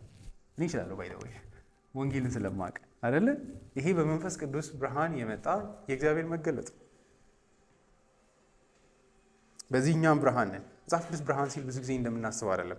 እንዲያውም ካልቪን ማቴዎስ ወንጌል 5:14 ላይ ያለውን ብዙ ጊዜ እናንተ የዓለም ጨው ናችሁ፣ የዓለም ብርሃን ናችሁ የሚለውን ወስደን ለእኛ ማምጣት የለብን ማለት ኢሚዲየት ሐዋርያቱን ነው እናንተ ብርሃን ናችሁ ጨው ናችሁ የሚለው። እውነትም ብርሃን ናቸው አይደለ? የክርስቶስ ኢየሱስን ወንጌል እነሱ ናቸው የገለጡት።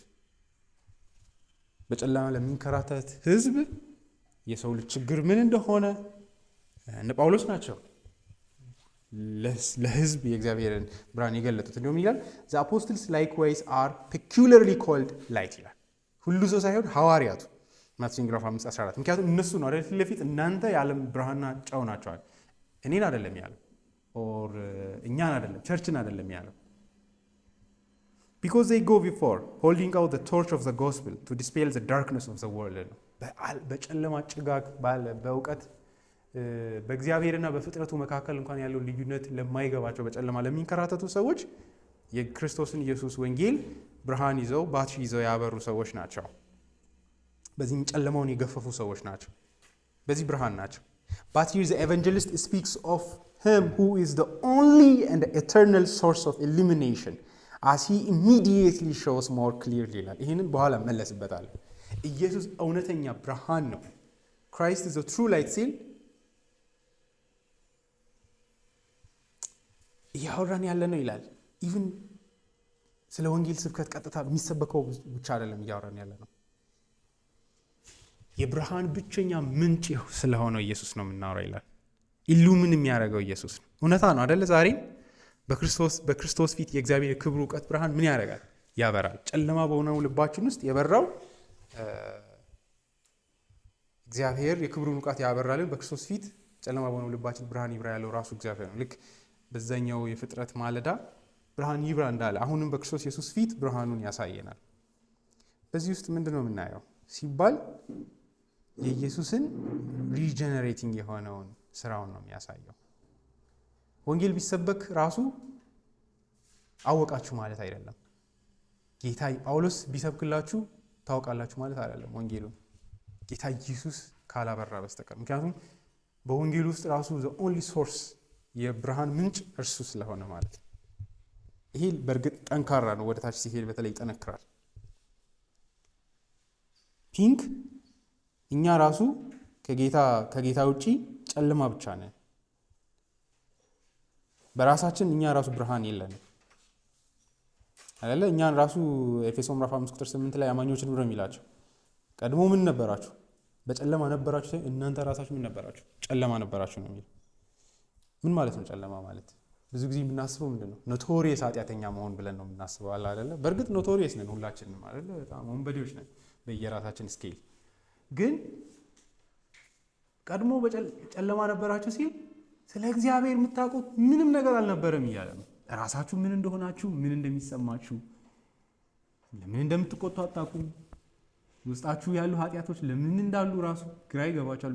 ምን እየተሰማችሁ እንደሆነ ራሱ አታውቁም። እግዚአብሔርም ምን እንደሆነ አታውቁም። ወዴት እየሄዳችሁ እንደሆነ ራሱ አታውቁም እያለ ነው ጳውሎስ። you were without light ማለት እሱ ነው። ምን እየነካችሁ እንደሆነ እውነት እኮ ነው። አይታያችሁም? አሁን ወንጌል የማያውቁ ሰዎችን ስታያቸው ምንድን ነው የምታዩት? ለምን ጠዋት እንደሚነሱ አያውቁም። ለምን እንደሚሰሩ አያውቁም። ለምን እንደሚሄዱ አያውቁም። ለምን እንደሚበሉ አያውቁም። ምግብ ራሱ ዝም ብለው ብድግ ያደረጉና ልብሳቸውን ሰብሰብ አድርገው ዳይቭ ነው የሚያደርጉት። ይሄ ጨለማ አይደለም ወይ ነው?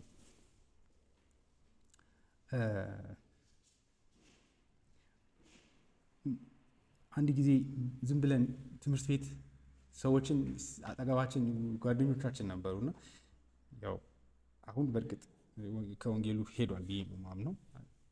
ዝም ብለን እያወራን ሰዎች የሆኑ ጓደኞቻችን አሉ። ዝም ብለው ከመጡ ዝም ብለን እንጠይቃቸዋለን እና አንዳንድ ሰዎችን ይበሳጫሉ ጥያቄዎች ስትጠይቋቸውና አንዲት ልጅ ነበረች እና መጣች፣ ተቀመጠች። ከዛ ወሬ ተጀመረ። ከዛ ቆይ ለምንድን ነው እየተማርሽ ያለሽው አልናት። ለምንድን ነው ምግብ የምትበዩ? እዚህ ያለሽው ለምንድን ነው? ምንስ ነው በህይወት ውስጥ አገኛለሁ ብለሽ እየኖርሽ ያለሽው አልናት። ዝም አለችና እስክሪፕቶ ምንም ሳታወራ ሄደች።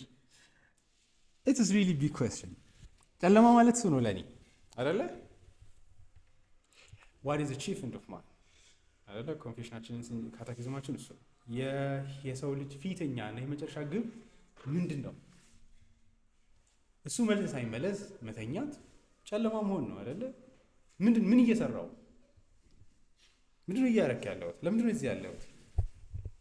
የሰው ልጅ ያን ጥያቄ ራሱ አያውቀውም። ኮምፕሊትሊ በዳርክነስ ውስጥ ነው ያለው። ዮሐንስ ጌታ ኢየሱስን ብርሃን ነው ሲል ያንን የመጨረሻውን የህይወትን ግብ እና ደግሞ ምን እንዳጣን የሚያሳይ ነቢይ ነው። ከዛ ውጭ እኛ ሁላችንም ጨለማ ነን አይደል? አንዳንድ ሰው ምንም አታውቁም ነበር። አዎ እውነታው እሱ እኮ ነው አይደል? እናችሁ እኮ አይደለሁም ብላችሁ የምታስቡት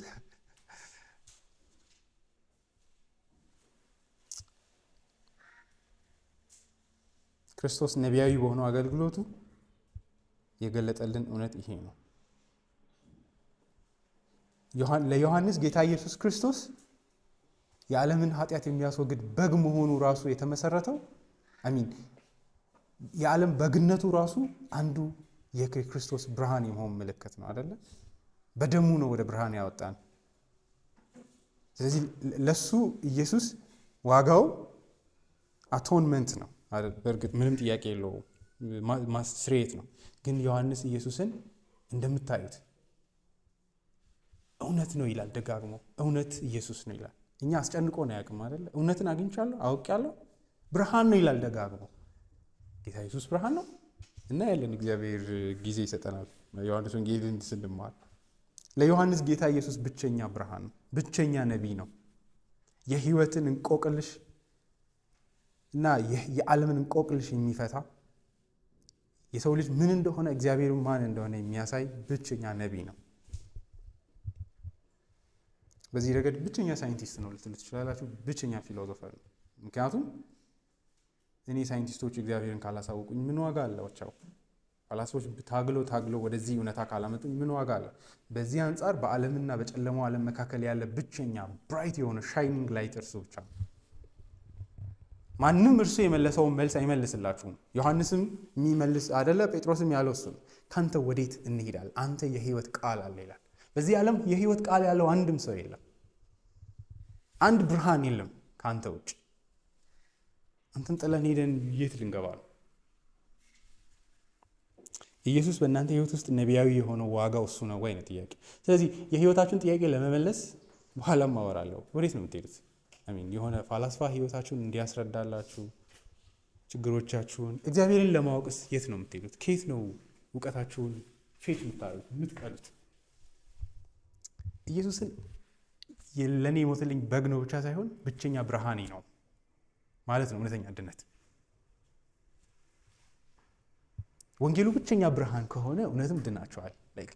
አንዲት ጸዳል ብቻ በህይወታችሁ የምትታየው ያቺ ልክ ወደ አምላክ ልብ የሚያደርስ አንዲት ብርሃን ትታየኛለች እንደሚለው is it the only light ነው? አንድ ብርሃን ነው ወይ አይደለም? እሱ ከሆነማ ኢየሱስ ለእናንተ በህይወታችሁ ውስጥ ህይወታችሁ የምትረዱበት አንዱ ብርሃን ከሆነ አላገኛችሁትም፣ አልታያችሁም። ኤክስክሉሲቪቲ ማለት ዋጋው አልታያችሁም። እሱ አደገኛ ነገር ነው ብዬ አምናለሁ። ኢየሱስን ብቸኛ የህይወት ብርሃን አድርጎ ማወቅ የወንጌል እውቀት ነው። በዚህ ረገድ ጌታ ኢየሱስ ብቸኛ ብርሃን ነው። ልክ ኃጢአትን የሚያስወግድ የዓለም በግ በተባለበት ጨለማን የሚያስወግድ ብቸኛ የእግዚአብሔር በግ ነው፣ ብርሃን ነው። ስለ እግዚአብሔር ፍጹም የሆነ መገለጥን የተረከ ዮሐንስ እሱን ነው የሚለው። ለዮሐንስ ይሄ የልቡ ፓምፕ ነው። እግዚአብሔርን ያየው አንድስ እንኳን የለም። በአባቱ ቅፍ የሆነው ልጅ ግን መጥቶ ምን አደረገልን? ተረከልን። እግዚአብሔር ይሄ ነው አለ። አባቴ ማን እንደሆነ ታውቃላችሁ? እንዲህ ነው ብሎ አሳየን። ቆይ ምን ያህል ዋጋ ትሰጡታላችሁ? ማቴዎስ ወንጌል ላይ ኢየሱስ ስለ እግዚአብሔር አባት የሚያወራቸውን ነገሮች አባቴ እንደዚህ ነው አባቴ። እናንተ ቆይ ባይዚ ኤክስትራኦርዲናሪ ኢትስ ካውንተር ካልቸራል ነው የኢየሱስ የእግዚአብሔር ቲዮሎጂ ያስተማረው። አይሁዳውያንን ብድግ ብሎ ሰማይና ምድርን የፈጠረ የሚለውን ሙሉ አወጣና እንደምታዩት ማቴዎስ ወንጌል ላይ ደጋግሞ አባታችሁ እግዚአብሔር ይላል። ደጋግሞ ጸሎትን አስተምረን ሲሉ ራሱ በሰማይ የምትኖር አባታችን ነው የእግዚአብሔር አባት ነው ብሎ እየነገራቸው የእግዚአብሔርን ካይነስ ሊያሳይ ይሞክራል አይደለ? ከትንሹ ወደ ትልቁ እየወሰደ ማለት ነው። እናንተ ክፎች ስትሆኑ ለልጆቻችሁ ይህን የምታደርጉ ከሆነ ስለ እግዚአብሔር ምንድን ነው የምታስቡት? ጸሎትን እኮ እንዲህ ነው እግዚአብሔር የሚመልሰው። ለእኛ ተራ ነገር ነው አይደል? በዚህ ትልቁ የህይወት ጥያቄ ጸሎት አይደል? ጸሎት ምንድን ነው የሚለው ጥያቄ ነው የህይወታችን ትልቁ ጥያቄ። እግዚአብሔርን እንዴት ነው ላወራው የምችለው? ማን ነው የሚያስተምረኝ? እንዴት መጸለይ እንዳለብኝ? እግዚአብሔር ማን ነው? እነዚህ ተራ ጥያቄዎች አይደሉም። ቤተክርስቲያንን ያስተማረው እርሱ ነው። ከዛ ግን ከሁሉ በላይ የት ነው የክርስቶስ ከንግግሩ በላይ በመስቀሉ ስብራት ውስጥ በቁስሎቹ በኩል ነው የእግዚአብሔር ማንነት የተገለጠ። ዕብራውያን መልእክት ላይ እሱን ነው የሚለው። እንዴት እንደምታዩት አላቅም። በስጋው ሰውነት በመጋረጃው በኩል ወደ እግዚአብሔር መግባትን አገኘን ይላል። ልክ የኢየሱስን ስጋ ያቆሰለውን ሰውነት ወደ እግዚአብሔር ጓዳ የገባንበት ማንነት አድርገው ነው የሚያመጣው። ስለዚህ ምክንያቱም እንግዲህ ገና ቁጥር 1 ላይ እንደነገረልን እግዚአብሔር ወደ ውጭው ዓለም የሚወጣበት ጸዳል በኢየሱስ ክርስቶስ ብቻ ነው። በፍጥረትም በመግቦትም ስራ ከዚህ የተነሳ ነው በማዳን ስራውም በዚህ ረገድ የተገለጠው። ክርስቶስ ብቸኛው የእግዚአብሔር ማንነት በብርሃን የተገለጠበት ደግሞም እርሱ ራሱ ብርሃን የሆነ አካል ነው። ቁጥር 9 ለሰው ሁሉ ብርሃን ሰጪ የሆነ እውነተኛው ብርሃን ወደ ዓለም እየመጣ ነበር። እንግሊዝኛው እንደዛ አይደለም የሚለው ክርክር አለ። የትኛው ነው ትክክለኛ ትርጉም የሚል እንግሊዝኛው ስታዩት እንግሊዝኛ ላይ ይሄንን አሁን አማርኛውን የሚመስሉ ትርጓሜዎች አሉ። ብዙዎቹም ኮሜንታተሮች እሱ ነው የሚከተሉት። ለሰው ሁሉ ብርሃን ሰጪ የሆነ እውነተኛው ብርሃን ወደ ዓለም እየመጣ ነበር። እንግሊዝኛውን ግን ላንብብላችሁ።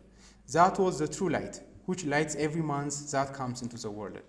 እዚህኛው ላይ ምንድነው ካላችሁ እንግሊዘኛውን ቀጥታ እንተርጉም ከተባለ እውነተኛው ብርሃን ይህ ነበር፣ ወደ ዓለም የሚመጣውን ሰው ሁሉ ለሚመጣው ሰው ሁሉ የሚያበራለት። ሁለቱ የተለያየ ነው። አንደኛው ላይ ለሰው ሁሉ ብርሃን ሰጪ የሆነው እውነተኛው ብርሃን ወደ ዓለም እየመጣ ነበር፣ ኢየሱስ ማለት ነው። ለብርሃን ሊሰጥ እየመጣ ነው። ሁለተኛው ላይ ግን ወደ ዓለም ለሚመጡ ሰዎች ሁሉ ብርሃንን የሚሰጥ አካል ኢየሱስ ነው። ስለዚህ ሁለቱ የተለያየ ነው። ሁለቱም የተለያየ ትርጓሜ ይዘው ይጓዛሉ። እኔ ይሄኛውን እመርጣለሁ፣ እንግሊዘኛውን። ለምን?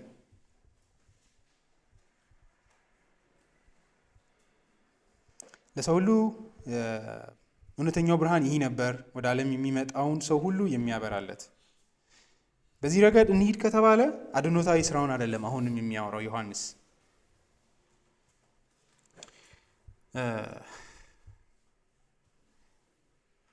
በተለይም ከቁጥር 8 አንጻር ካየ ነው። ከቁጥር 8 ጋር አገናኝተነው ካነበብነው ስለ ብርሃን ሊመሰክር መጣ እንጂ እርሱ ራሱ ብርሃን አልነበረም። ይህን የመጨረሻውን ብርሃን ከወሰዳችሁ ደግሞ ቁጥር 9 ላይ ለሰው ሁሉ ብርሃን ሰጪ የሆነ እውነተኛው ብርሃን ወደ ዓለም እየመጣ ነበር። ከቁጥር 8 ወስዶ ነው ቁጥር 9 ላይ የቀጠለው።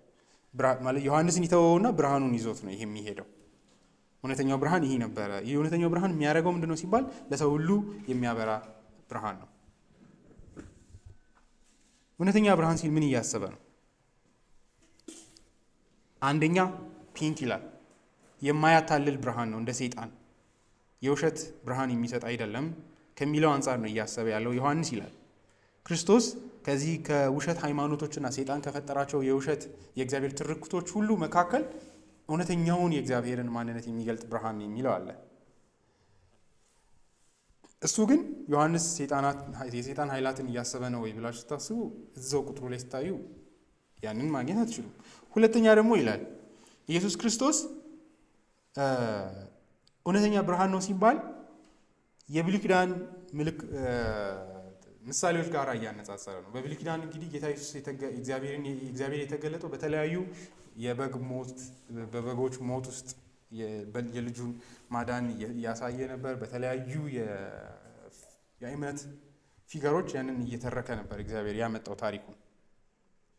ከዚህ አንጻር አሁን ግን እነዚህ ምሳሌዎች በሙሉ ተጠራርገው ከኋላ አለፉና ራሱ አካሉ መጣ። በዚህ ረገድ ክርስቶስ እውነተኛ ብርሃን ነው፣ እግዚአብሔርን በእውነት የሚተርክ። በጉን እያያችሁ ብዙ አባቶችም ለመረዳት ሞክረዋል፣ ግን ሙሉ ብርሃን አላገኙም። አሁን ግን ያ ሁሉ ቀርቶ ራሱ አካሉ ተገልጧል። በዚህም እግዚአብሔርን ፍጹም በሆነ መንገድ የሚገልጥ ብርሃን ነው እያለ ነው ይላል። ይህም ለእኛ በጣም ውድ ነገር ነው፣ መያዝ ይኖርብናል። ሶስተኛው ግን ካልቪን ባዮሎጂካል ስለሆነው ብርሃን ወይ ደግሞ ፊዚካል ስለሆነው ብርሃን ነው የሚያወራው ብሎ ይቀጥላል ካልቪን። ልክ ምዕራፍ 1 ቁጥር 4 ላይ እንዳለው ማለት ነው። ያ ማለት ምንድን ነው ካላችሁ ካልቪን እንደዚህ ይላል። በእርግጥ በዚህ ውስጥ ሁለት ነገሮችን ልናይ እንችላለን። The evangelist did not intend to contrast the true light with the false። የዮሐንስ ኢየሱስ እውነተኛ ብርሃን ነው ሲል የውሸት ብርሃን አለ ብሎ ለማነጻጸር አይደለም። But to distinguish Christ from all others, that none might imagine that what is called light belongs to him in common with angels or men። ክርስቶስ ብርሃን የተባለበት መንገድ ከሐሰተኞች ጋር በመነጻጸር አይደለም። ኢሚዲየት ማነጻጸራችን ማን ነው? ዮሐንስ።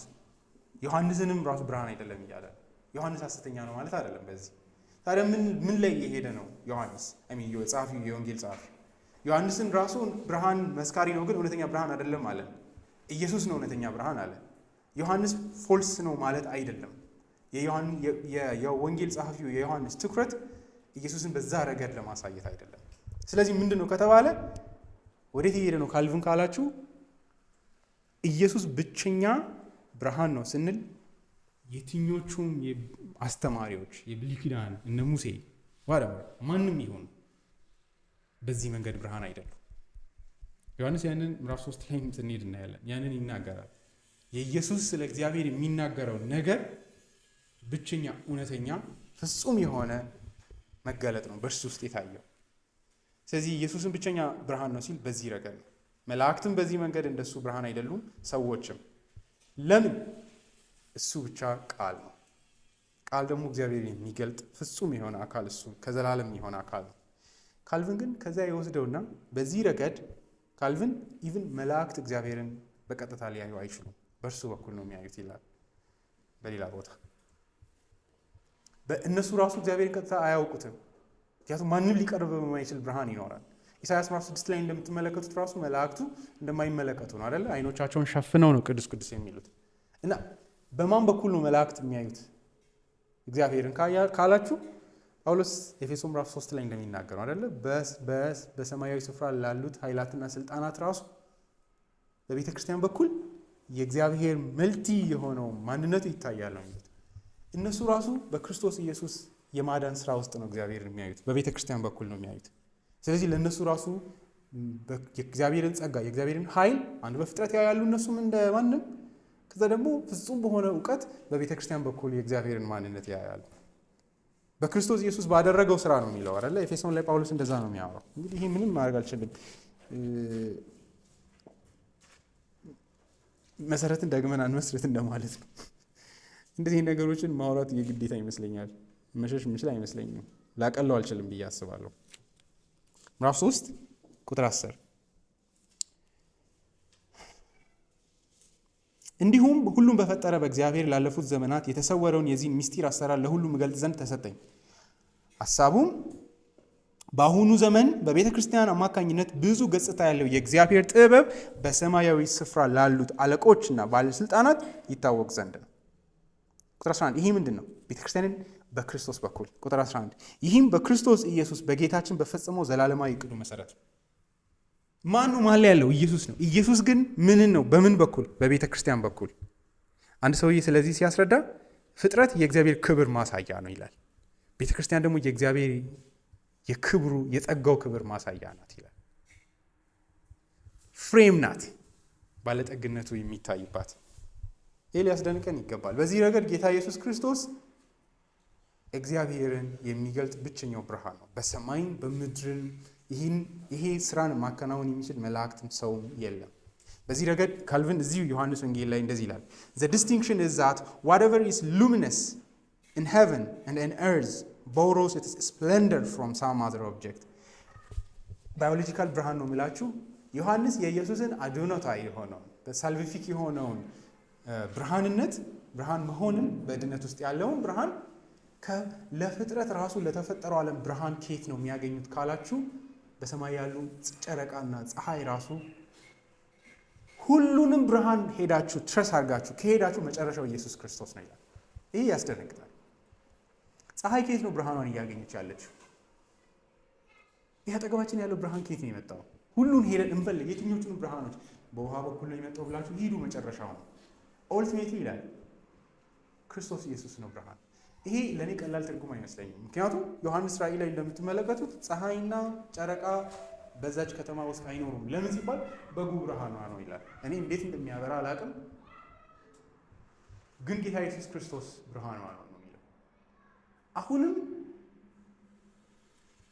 የተፈጥሮ ብርሃን በሉ ሰዎች፣ የእውቀት ብርሃን በሉ፣ የፀሐይ ብርሃን በሉ፣ የትኛው ብርሃንን በተመለከተ ጨለማን የሚገልጽ የትኛውንም ነገር ከወሰዳችሁ እሱ የዛ ሁሉ ነገር ምንጭ ነው። ስለዚህ እግዚአብሔርን በመግለጥ ብቸኛው ብርሃን ነው አሁን የተገለጠው እያለ ነው ማለት ነው። ስለዚህ ካልቪን ይህንን ሮጥን ከምንሄድ መጀመሪያ ይህን እንያዝ ነው የሚለው። ምክንያቱም ዮሐንስ የኢየሱስን ዋጋ ከማንነቱ ይነሳል። የእግዚአብሔር ልጅ ከመሆኑ ነው የሚያነጥረው። ቃልም ስጋ ሆነ የሚለው ስጋ የሚለውን መጀመሪያ ከመያዛችን በፊት ቃል የሚለው ምን ማለት እንደሆነ ማየት አለብን። እርሱም በባህሪው የሁሉ ነገር የህይወት መገኛ ነው፣ የሁሉ ብርሃን መገኛ ነው። ስለዚህ አሁንም እኛን እግዚአብሔርን ሊያስተምረን ይችላል። ይህን የደረቀውን ልባችንን በህይወት ሊሞላ ይችላል። ከዚህ የተነሳ ነው የእግዚአብሔር ልጅ አዳኛችን ሆኖ የተገለጠው።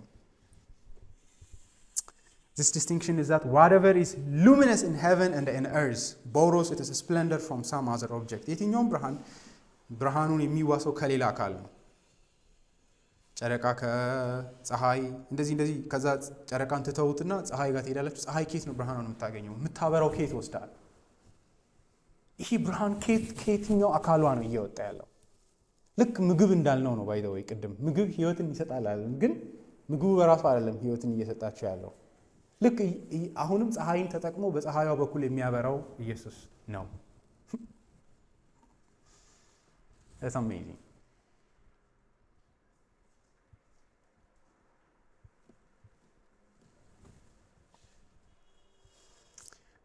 But Christ is the light, shining from itself and by itself, enlightening the whole world by its radiance. ይላል።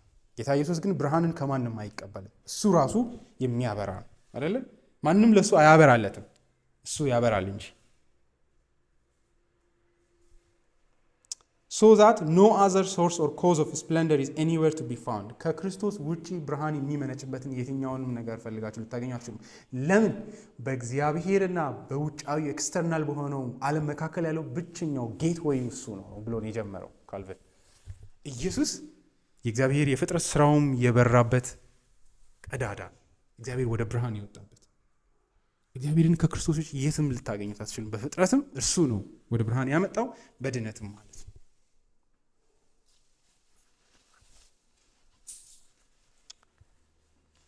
ከሁሉም ረገድ አንጻር የብርሃን ሁሉ ምንጭ እርሱ ነው። ብርሃንን ከማንም አይቀበልም፣ እርሱ ግን ለሁሉ ነገር ብርሃን ነው። ከዚህ የተነሳ እግዚአብሔርንም በፍጹም መገለጥ ሊያሳየን የሚችል አካል ነው ይመጣልን፣ እውነተኛው ብርሃን ማለት ነው። ብርሃን የሚመስሉ ጭላንጭሎችን ነቢያቱን አይተናል በብሉይ ኪዳን። አሁን ግን ራሱ አይደለም ሙሴ ራሱ የእግዚአብሔርን ፊት እያየ ነው ፊቱ የሚያበራው፣ ተቀብሎ ነው የሚያበራው። ካልቪን ያ ብርሃን ኢየሱስ ነው ይላል ገላትያ ምዕራፍ 2 ላይ ቁጥር 19 ላይ ባለው ኮሜንታሪ ሲናገር።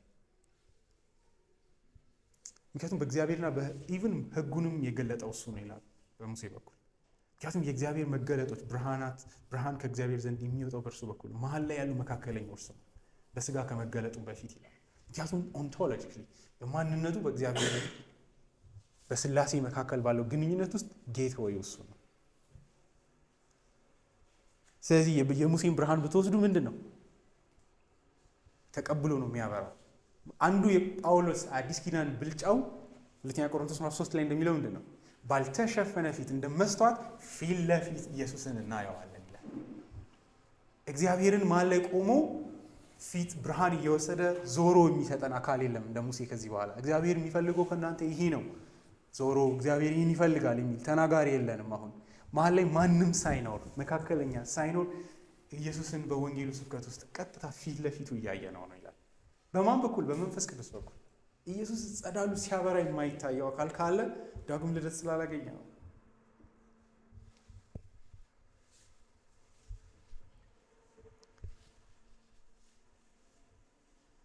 በዚህ ረገድ ዮሐንስ ራሱ ብርሃን አይደለም። በዚህ ልክ እንሂድ ከተባለ በብሉይ ኪዳን የነበሩት ነቢያትም ቢሆኑ እውነተኛ ብርሃን አልነበሩም። በነቢያቱ በኩል በምሳሌዎች ውስጥ የሚያበራው እርሱ ነበር እንጂ። አሁን ግን ያ ብርሃን ራሱ ወደ ስቴጁ መጣ፣ ራሱ ወደ ታሪክ ገባ። ዮሐንስ ምዕራፍ 3 ላይ እሱን ነው የሚያሳየን። እግዚአብሔርን ማያ መስተዋታችን ኢየሱስ ብቻ መሆን አለበት በዚህ ረገድ። ምክንያቱም ብቸኛ እውነተኛው ብርሃን እርሱ ስለሆነ። መጨረሻ አፕሊኬሽን ለዚህ ላይ መለሳለሁ። ወደ ዓለም የሚመጣውን ሰው ሁሉ የሚያበራለት እርሱ ነው። ለምንድን ነው ወደ ዓለም የሚመጣውን ሰው ሁሉ የሚያበራለት የሚለውን በዚህ መንገድ ከካልቪን ጋር መተርጎም ያለብን ካላችሁ፣ ካልቪን ለሰው ሁሉ ነው የሚያበራ። ይሄ ብርሃን ለተወሰኑ ሰዎች የተሰጠ ብርሃን አይደለም፣ ወደ ዓለም ለሚመጣ ሰው ሁሉ የሚሰጥ ብርሃን ነው። ለዚህ ነው የድነት ብርሃን አይደለም የምንለው። በዚህ ረገድ ብድ እያለ ነው ምዕራፍ 1 ቁጥር 4 ላይ ያለውን ነው። ምክንያቱም እንደምታዩት ቁጥር 5 እስከ 8 ድረስ ብሬክ አደረገ ዮሐንስ። 6 7 8 ላይ ወደ ዮሐንስ ሄደና ተመልሶ ወደ ኢየሱስ መጣ። ስለዚህ ቁጥር 4 ላይ የወሰደውን እንደገና መልሶ አንስቶት እየቀጠለ ነው። ስለዚህ ቁጥር 4ን የእግዚአብሔር ብርሃን ስንል ተፈጥሯዊ ብርሃን ነው። በተፈጥሮ ሰዎችን ኢንተሌክቹዋል ያደረገው ሰዎችን ከእንስሳ ለይቶ ብርሃን እየሰጠ እያኖረ ያለው ኢየሱስ ነው ብለን ነው። አሁንም እሱን ነው ይዞት እየተነሳ ያለው። ከዚህ ተነስቶ ነው ወደ ወንጌል ብርሃን የሚጓዘው። ስለዚህ ኤቭሪማን ብሎ ነው የጀመረው፣ ወደ ዓለም የሚመጣውን ሰው ሁሉ የሚያበራለት።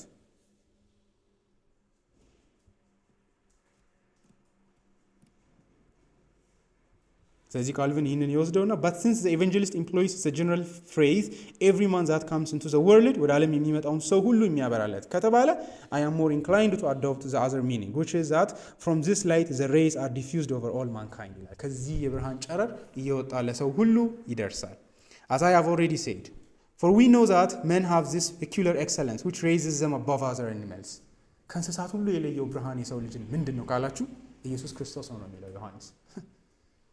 ያን ብርሃን የሚሰጠው እርሱ ነው። አሁንም የሰው ልጅ እንደ እንስሳ እያሰበ ያለው ነገሮችን እየተረዳ ያለው ውስብስብ ነገሮችን እየተረዳ ያለው ኢየሱስ ብርሃን ስለሆነላቸው። ከዚህ የተነሳ ያንን ብርሃን ደግሞ ምን ይላል? that they are endued with reason and intelligence, that they carry the distinction between right and wrong engraven on their conscience. There is no man therefore whom some perception of the eternal light does not reach ይላል።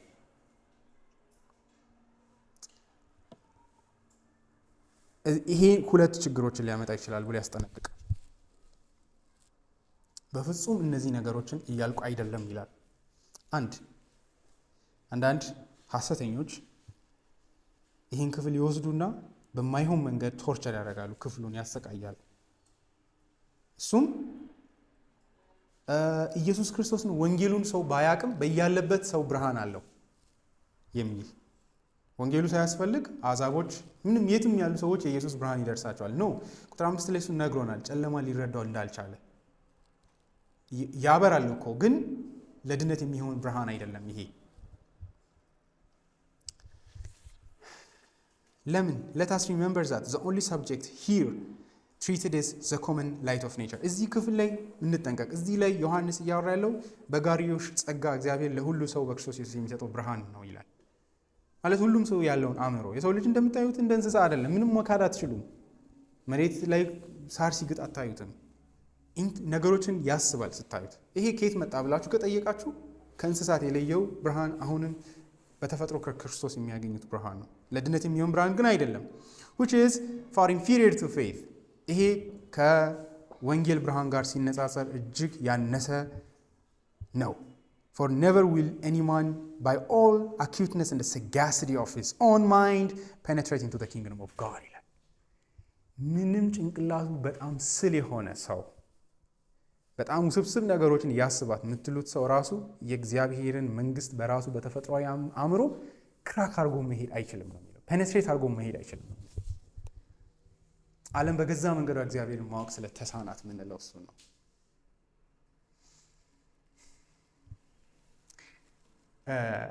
ምን ማለት ነው? ጆርዳን ፒተርሰን የእግዚአብሔር መንግስት አይገባውም። ያን ሁሉ መጽሐፍ ቢያነብም እዛው ፊት ለፊት መጥቶ ያን ሁሉ ሰው ሌክቸር ቢያደርግም ኃጢአተኞችን ሊያድን ክርስቶስ መጣ የሚለው መልእክት መቼም አይገባውም። ገብቷችኋል?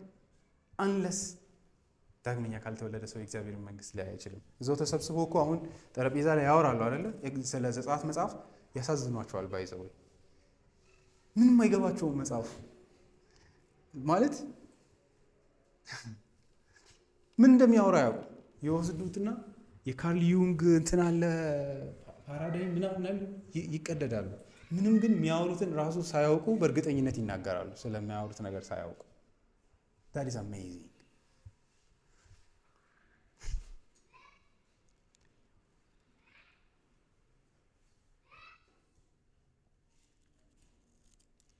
አንዱንም ጥቅስ መረዳት አይችሉም። I'm serious. አንዲቷንም የእግዚአብሔርን ቃል ተፈጥሯዊ ሰው ሊረዳ አይችልም። ይመስላችኋል እንጂ አስቀምጣችሁ 5 ደቂቃ አውርታችሁ ብታዩ ምንም ጥቅስ እንደማይገባቸው ታያላችሁ። አይገባቸውም። ለምን?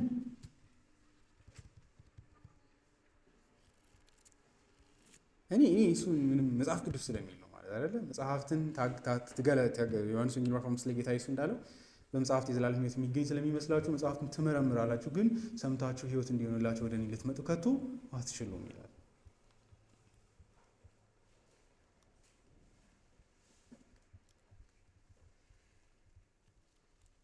እና ሙሴና ነቢያት ይበቃዋቸዋል ለመስማት ቢፈልጉ። ነገሩ የኤቪደንስ ችግር አይደለም ይላል አይደለ? ሉቃስ ወንጌል ላይ 16 ላይ አብርሃም ለሀብታሙ ሰውዬ ሲናገር ከዚህ ከሞቱ ሰዎች መካከል አንዱ ሄዶ ቢነግራቸው ያምናሉ ሲል፣ አይ ሙሴና ነቢያትን ካላዩ ለምን ይመስላችኋል ለሰዎች መጽሐፍ ቅዱስ የማይገባቸው? በጣም ውስብስብ ስለሆነ ለእኛ ራሱ ብሉይ ኪዳን የማይገባችሁ ለምን ይመስላችኋል? አሁን ብዙ ሰው ምን ሊል ይችላል? እኔ ብዙ ስላላጠናው አይደለም። ጳውሎስ ሁለተኛ ቆሮንቶስ 3 ላይ ይላል ብሉይ ኪዳንን ሲያነቡ መጋረጃው ፊታቸው ላይ አለ ይላል። እሱ እስካልተነሳ ድረስ መቼም ቢሆን ሊገባቸው አይችልም የእግዚአብሔር ቃል። ካን ዩ ኢማጂን መጽሐፍ ቅዱስን ማንበብ ሰዎች እንደማይችሉ ነው ጳውሎስ እየተናገረ ያለው። ብሉይ ኪዳን በተነበበ ቁጥር ሁሉ ያ መጋረጃው ፊታቸው ላይ አለ። ስለዚህ ምን ማለት ነው? የሆነ ቲያትር በመጋረጃ ተሸፍኖ እንደማየት ነው። ከዛ እንደምታዩ አክት ማድረግ ማለት ነው። ድራማው ከኋላ ይሆናል፣ እናንተ ደግሞ መጋረጃው ተሸፍኖ ኮስተር ብላችሁ እንደገባችሁ የስ ሚሆን ስትሉ ማለት ነው። ጌታ ኢየሱስ ደጋግሞ ጆሮ ያለው ይስማ ይላል። የእግዚአብሔር መንግስትን ማወቅ ለእናንተ ተሰጥቷቸዋል፣ ሌሎች ግን አያስተውሉም።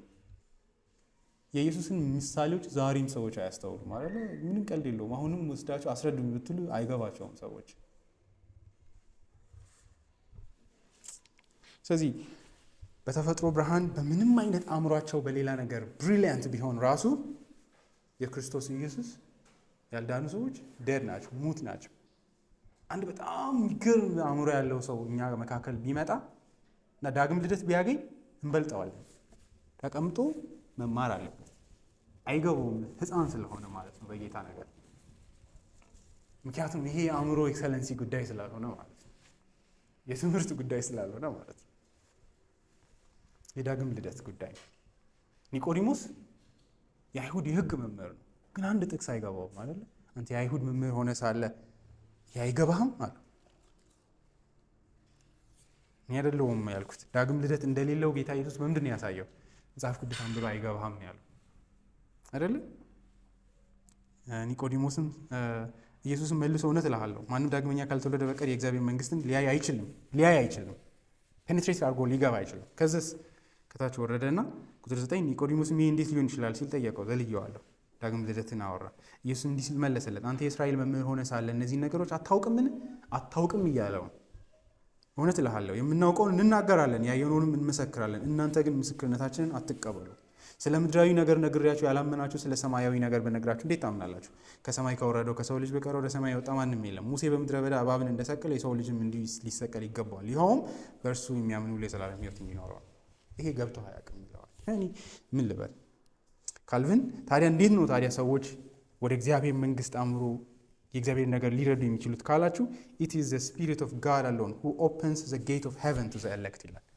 የእግዚአብሔር ቅዱስ መንፈስ ብቻ ነው ለምርጦቹ ነው የሚለው ማይንድ ዩ ለኤሌክቶቹ እግዚአብሔር ከዘላለም ለመረጣቸው መጥቶ የዘላለም ሕይወት መንፈስ ቅዱስ ይከፍትና ግቡ ብሎ የእግዚአብሔርን ወንጌል ሙሉ ብርሃን ያሳያቸዋል። ያንን መንፈስ ቅዱስ እስካላረገ ድረስ አእምሯቸው ምንም አይረባም፣ ምንም እንኳን ተፈጥሯዊን ዓለም ቢያስብም ማለት ነው። ቀጥሎ ካልቪን ይላል next let us remember that the light of reason which God implanted in man has been so obscured by sin. እግዚአብሔር በተፈጥሮ የሰጠው የሰው ልጅ የአእምሮ ብርሃን ምክንያት እግዚአብሔር ነው ያስቀመጠው። ያንን ኢምፕላንት ያደረገው ከእንስሳትና ከከብቶች ለይቶት ያንን አእምሮ ያስቀመጠው እግዚአብሔር ነው። ነገር ግን ከኃጢአት የተነሳ obscured ሆኗል፣ ሙሉ ተጋርዷል። that amidst thick darkness ነው የሚለው። ይሄ በጣም የሚገርም ዳርክነስ ውስጥ ብቻ ወፍራም ጨለማ አለ በእነሱና በዓለም መካከል። እግዚአብሔርን ለማየት ጭጋግ ውስጥ ነው ያሉት። በጣም ወፍራም ጨለማ አለ። በወንጌሉ እኮ ለማድረግ እየሞከረን ያለ ነው እሱን ነው ለመጥረግ ማለት ነው፣ እግዚአብሔርን ለማሳየት ኃጢአታቸውን ለማሳየት ግን ሊረዱ አይችሉም። amid the thick darkness shocking ignorance ነው የሚለው።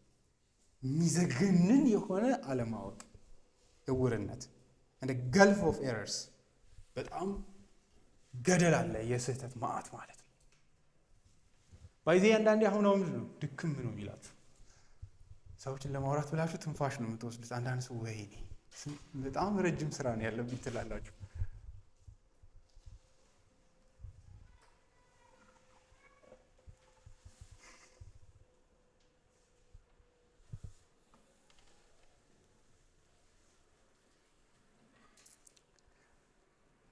ስለዚህ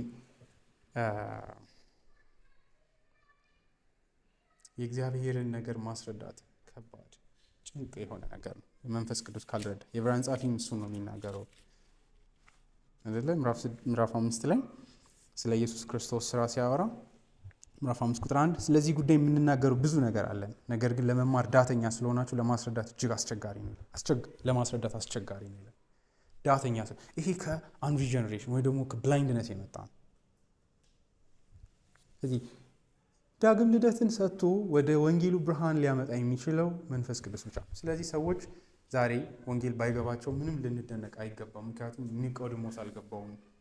ትላልቅ እግዚአብሔርን ቃል እናውቃለን የሚሉ መጽሐፍትን የሚያገላብጡ አይሁዳውያን እንዳልገባቸው እንመለከታለን። በዚህ ውስጥ ምንድን ነው የምናየው? እግዚአብሔር ዳግም ልደትን ካልሰጠ ሰው ይህንን ሊረዳ አይችልም። ክርስቶስ እውነተኛ የዓለም ብርሃን ነው የሚለው ለእኔ ህይወት ፋይዳው ምንድን?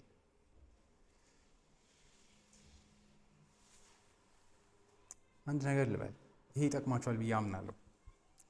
ክርስቶስ እውነተኛ ብርሃን ነው ስንል ከእንግዲህ ወዲህ ፍጥረት የእግዚአብሔርን ማንነት እንደሚያሳይ እናውቃለን።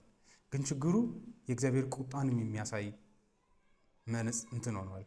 መስተዋት ሆኗል። ስለዚህ አንዳንድ ጊዜ እግዚአብሔርን ፍቅር ለማየት ህይወታችንን መመልከት ጥሩ አይደለም። መግቦትን ራሱ መመልከት ጥሩ አይደለም። ፍጹም የሆነ የእግዚአብሔርን ልብ አያሳየን።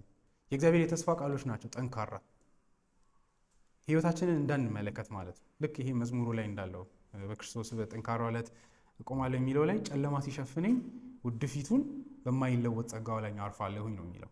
ፕሮቪደንሱ እግዚአብሔር የሚወደኝ ሳይመስለኝ ሲቀር ኃጢአት የያዘኝና ተስፋ የሌለኝ ሲመስለኝ ወዴት እዞራለሁ ነው? በማይለወጥ ጸጋው ላይ አርፋለሁ። በጨለማ ውስጥ ያንን የእግዚአብሔርን የተስፋ ፕሮሚስ ይዛለሁ ነው። እንደ ካልቪን የእምነትን አስጨናቂነት የሚያስረዳ ሰው ያለ አይመስለኝም።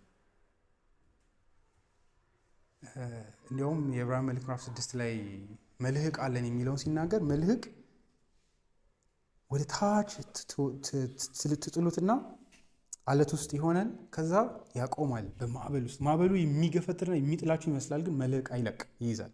ከዛ ካልቪን ይላል ይህን ግን እኛ ወደ ታች አይደለም መልህቃችንን ይጣል ነው ይላል፣ ወደ ሰማይ ነው የወረወር ነው ይላል። እና ከርዝመቱ የተነሳ ክሩ አይታየም ይላል። ግን ቢያስፈራንም ዝም ብለን ያንን የተስፋ ቃል ይዛለን ይላል። ከመጋረጃው በስተ ያለ ታላቅ ሊቀ ካህናት ስላለን ይላል። ስለዚህ ኢሞሽኔን አላምነውም ነው የሚለው። የሚሰሙኝን የሚለዋወጡ ስሜቶቼ ላይ አላርፍም፣ በተስፋ ቃል ላይ አርፋለሁ። ያ የተስፋ ቃል ግን ኢየሱስ ነው። እኔን ፐርሰናሊ ብትጠይቁኝ ህይወቴን ያሳለፍኩትን ህይወት አይቼ በዛ ውስጥ የእግዚአብሔርን ፍቅር ለማየት መሞከር አያዋጣኝም። ሚዝሪ ስላለ ከበጎ ይልቅ መጥፎ ስለሚበዛበት፣ ከሙላት ይልቅ ጉድለት ስለሚበዛው ማለት ነው። አንዳንዴ ትርጉም የማይሰጡ እንትኖች ስላሉ ማለት ነው፣ የህይወት ፓዞች ስላሉ። ግን በክርስቶስ ኢየሱስ እግዚአብሔር ለእኔ ያለውን ፍቅር ግን ላይ ይችላለሁ። ስለዚህ የትኛውንም ምስክርነት አላምነውም። ያ ማለት ዓለምም ስለኔ የሚመሰክረውን ምስክርነት አልወስደውም። ነፍሴ ስለኔ የምትመሰክረውን ምስክርነት አላምነው። እግዚአብሔር በክርስቶስ ኢየሱስ እኔን እንዴት እንደሚያየኝ ያለው ነው። በዛ ጀጅመንት ውስጥ ኃጢአተኛ ነኝ፣ ግን ደግሞ በእግዚአብሔር የተወደድኩ ነኝ። እግዚአብሔር በዚህ ልክ ይወደኛል ብዬ በወንጌሉ ላይ ውጫዊ በሆነው የወንጌል ተስፋ ቃል ላይ ቆማለሁ። ስለዚህ ምክንያቱም እውነተኛ ብርሃን እርሱ ብቻ ስለሆነ እግዚአብሔርን ከጓዳ ያለው በስቲያ የማይታየው የእግዚአብሔር ልብ ፓምፕ የሚያደርገው ልብ ምን አይነት እንደሆነ በልጁ በኩል ስለታየ ማለት ነው። እኔ ስለሚጠፋው ዓለም አይገደኝም። እግዚአብሔር ይወዳቸው ሊጠላቸዋል። ከእግዚአብሔር ጋር ግን እኔና እግዚአብሔር የምንቆምበት ቴምፕል ቤተ መቅደስ ያ መስቀል ነው። እግዚአብሔርን ከዛ ውጭ ላስበው አልፈልግም። ሉተር እንደሚለው እንዲያውም ከክርስቶስ መስቀል ውጭ እግዚአብሔር ኢንቶለረብል ነው ይላል። አስቀያሚ ነው የሚለው። እንዲያውም እግዚአብሔር ከመስቀል ውጭ በተፈጥሮ አይን ላንብቦ ካልኩ ማለት ነው፣ በስጋ አይን ላንብቦ ህይወትን ልመርምር ካልኩኝ ይላል። ስለዚህ አላየውም ነው የሚለው፣ እሱም አልፈልገውምም ነው የሚለው። ከዚች ከመስቀሉ ፍሬም ውስጥ መውጣት አልፈልግም፣ ጨለማ ብቻ ነው የሚለው። የሚያስፈራ ጭጋግና ደመናና መብረቅ ብቻ ነው ያለው። ስለዚህ ነፍሴን በዚች በጽዮን ድምፅ ውስጥ አስቀምጣታለሁ። ከዚች ውስጥ መሄድ አልፈልግም ነው ቴዎሎጂ ኦፍ ክሮስ የሚለው እሱ። እግዚአብሔርን ከክርስቶስ ውጭ ማሰብ አልፈልግም። ምክንያቱም ለምን በፍጹም እግዚአብሔርን የገለጠ ቦታ ያስነው ለእኔ ከዘላለም ለተመረጥኩት፣ ለሌሎች እንዴት እንደሚያዩት አያገባኝም።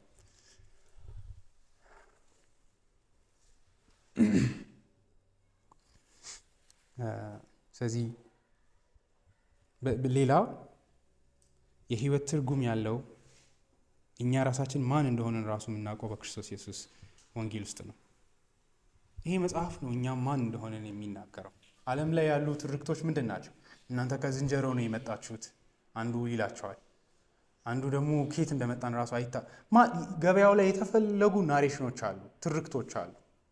እኔ ማን ነኝ ካላችሁ በአዳም በኩል የወደቅኩ እጅግ ክፉ ኃጢአተኛ፣ እነ ፍሮይድ ኤክስፕሌን ለማድረግ እንደሚሞክሩት አይነት ሰው አይደለሁም። ኃጢአቴ እነሱ እንደሚሉት አይደለም፣ እነ ማርክስ እንደሚሉት አይደለም። የሰው ልጅ ችግርም እሱ አይደለም። ይህ መጽሐፍ ብቻ ነው የሰው ልጅን እውነተኛ ህመም፣ በሽታ ያለበትን ችግር የሚናገር ቅርጽ የሚሰጥ። ኃጢአተኛ ናችሁ፣ እግዚአብሔር ተቆጥቷቸዋል። ከዚህ የተነሳ ግን አንድያ ልጅ እስኪሰጥ ድረስ ዓለምን እንዲሁ ወደዋል፣ ስለዚህ ልጁን ወደ ዓለም ልኳል፣ በእርሱ የሚያምኑ የዘላለም ሕይወትን ያገኛል የሚል መልእክት ውስጥ ራሳችሁን አስገብታችሁ ካነበባችሁ ራሳችሁን አውቃችኋል፣ የተፈጠራችሁለትንም ነገር አግኝታችኋል። አለዚያ ግን ሕይወት ከዚህ መስቀል ውጪ ጭጋግና ጨለማ ብቻ ነው፣ መጨረሻውም የዘላለም ጥፋት ነው። የእግዚአብሔርን ብርሃን የሚሸሽ ሁሉ መጨረሻው ጥፋት ስለሆነ እዚህ ላይ እናቆማለን። አመስግነን እንጨርስ።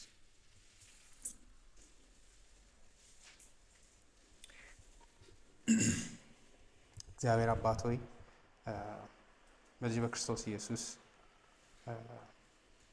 ወደኸናል። በእርሱ በኩል የሕይወትን ብርሃን እንድናይ፣ ኃጢአታችንን እንድንመለከት፣ እጅግ አስጸያፊ ሰዎች እንደሆንን በልጅ በክርስቶስ ቦታ መሆን የነበረብን እርሱ ግን ቦታችንን የወሰደልን፣ እርቃናችንን መዋረድ ያለብን፣ የልባችን ክፋት እጅግ አስጸያፊ ርኩስ የሆንን ሰዎች ነን። ይህ ዓለም ጥሩ ናችሁ ቢለንም እኛ ማን እንደሆንን ግን በወንጌልህና ባንተ ስለኛ ባለው ፍርድ፣ በልጅ በኩል በፈረድከው ፍርድ ውስጥ ራሳችንን እናያለን። በዚህም እባቦች እንደሆንን፣ ተንኮለኞች፣ ክፉዎች፣ አታላዮች፣ ኃጢአተኞች እንደሆንን አይተናል። በዛው ግን መራራ በሆነ ስለ ራሳችን በተነገረ መልእክት ውስጥ ደግሞ የሕይወትን ብርሃን አይተናል። ኃጢአተኞችን መውደድህን፣ እንዲሁ ምንም የማይረቡ ሰዎችን ለማዳን ቅዱስ የሆነ ብቸኛ ልጅህን፣ ካጠገብህ እንዲርቅ የማትፈልገውን ልጅህን ወደዚህ ዓለም እርኩስ ወደ ዓለም ወደ ሆነ ዓለም ልከሃል። ደግሞም ኃጢአታችንን እንዲሸከም አድርገዋል። በዚህም ፍቅርን አይተናል። እኛ አንተን እንደወደድን ሳይሆን አንተ እንደወደድከን እንደፈለከን ብቻ። በዚህ አይነት መንገድ ሕይወታችንን እንድናይ ስላረከን እናመሰግናለን። በክርስቶስ ኢየሱስ አንተን ስላወቅን እንደ ሌሎች ሰዎች በተፈጥሮ በማያድን መንገድ ወይም ደግሞ ውስብስብ በሆነ በማይረባ ተረት ሳይሆን ንጹሕ በሆነ መስተዋት አንተን ፍጹም በሆነ መንገድ በሚገልጥ በልጅ በኩል እንደ ሌሎች ደግሞ ዝም ብሎ ከውጭ የሆነ እውቀትን ሳይሆን በሚያድን መንገድ በቅዱሱ መንፈስ በኩል ልጅህን ደግሞ አንተንም በእርሱ በኩል እንድናይ ረድተኸናል። ስለዚህ እናመሰግናለን። በዚህ መረዳት ውስጥ ሕይወታችንን እንድንኖር እርዳን። ስለ ሁሉ ነገር እናመሰግንሃለን። ስለወደድከን፣ ስለራራሃልን፣ ወደ ራስህ ስላስጠጋሃን፣ በልጅ በኩል ስለዋጀህን እናመሰግናለን። በጌታችን በኢየሱስ ክርስቶስ ስም አሜን።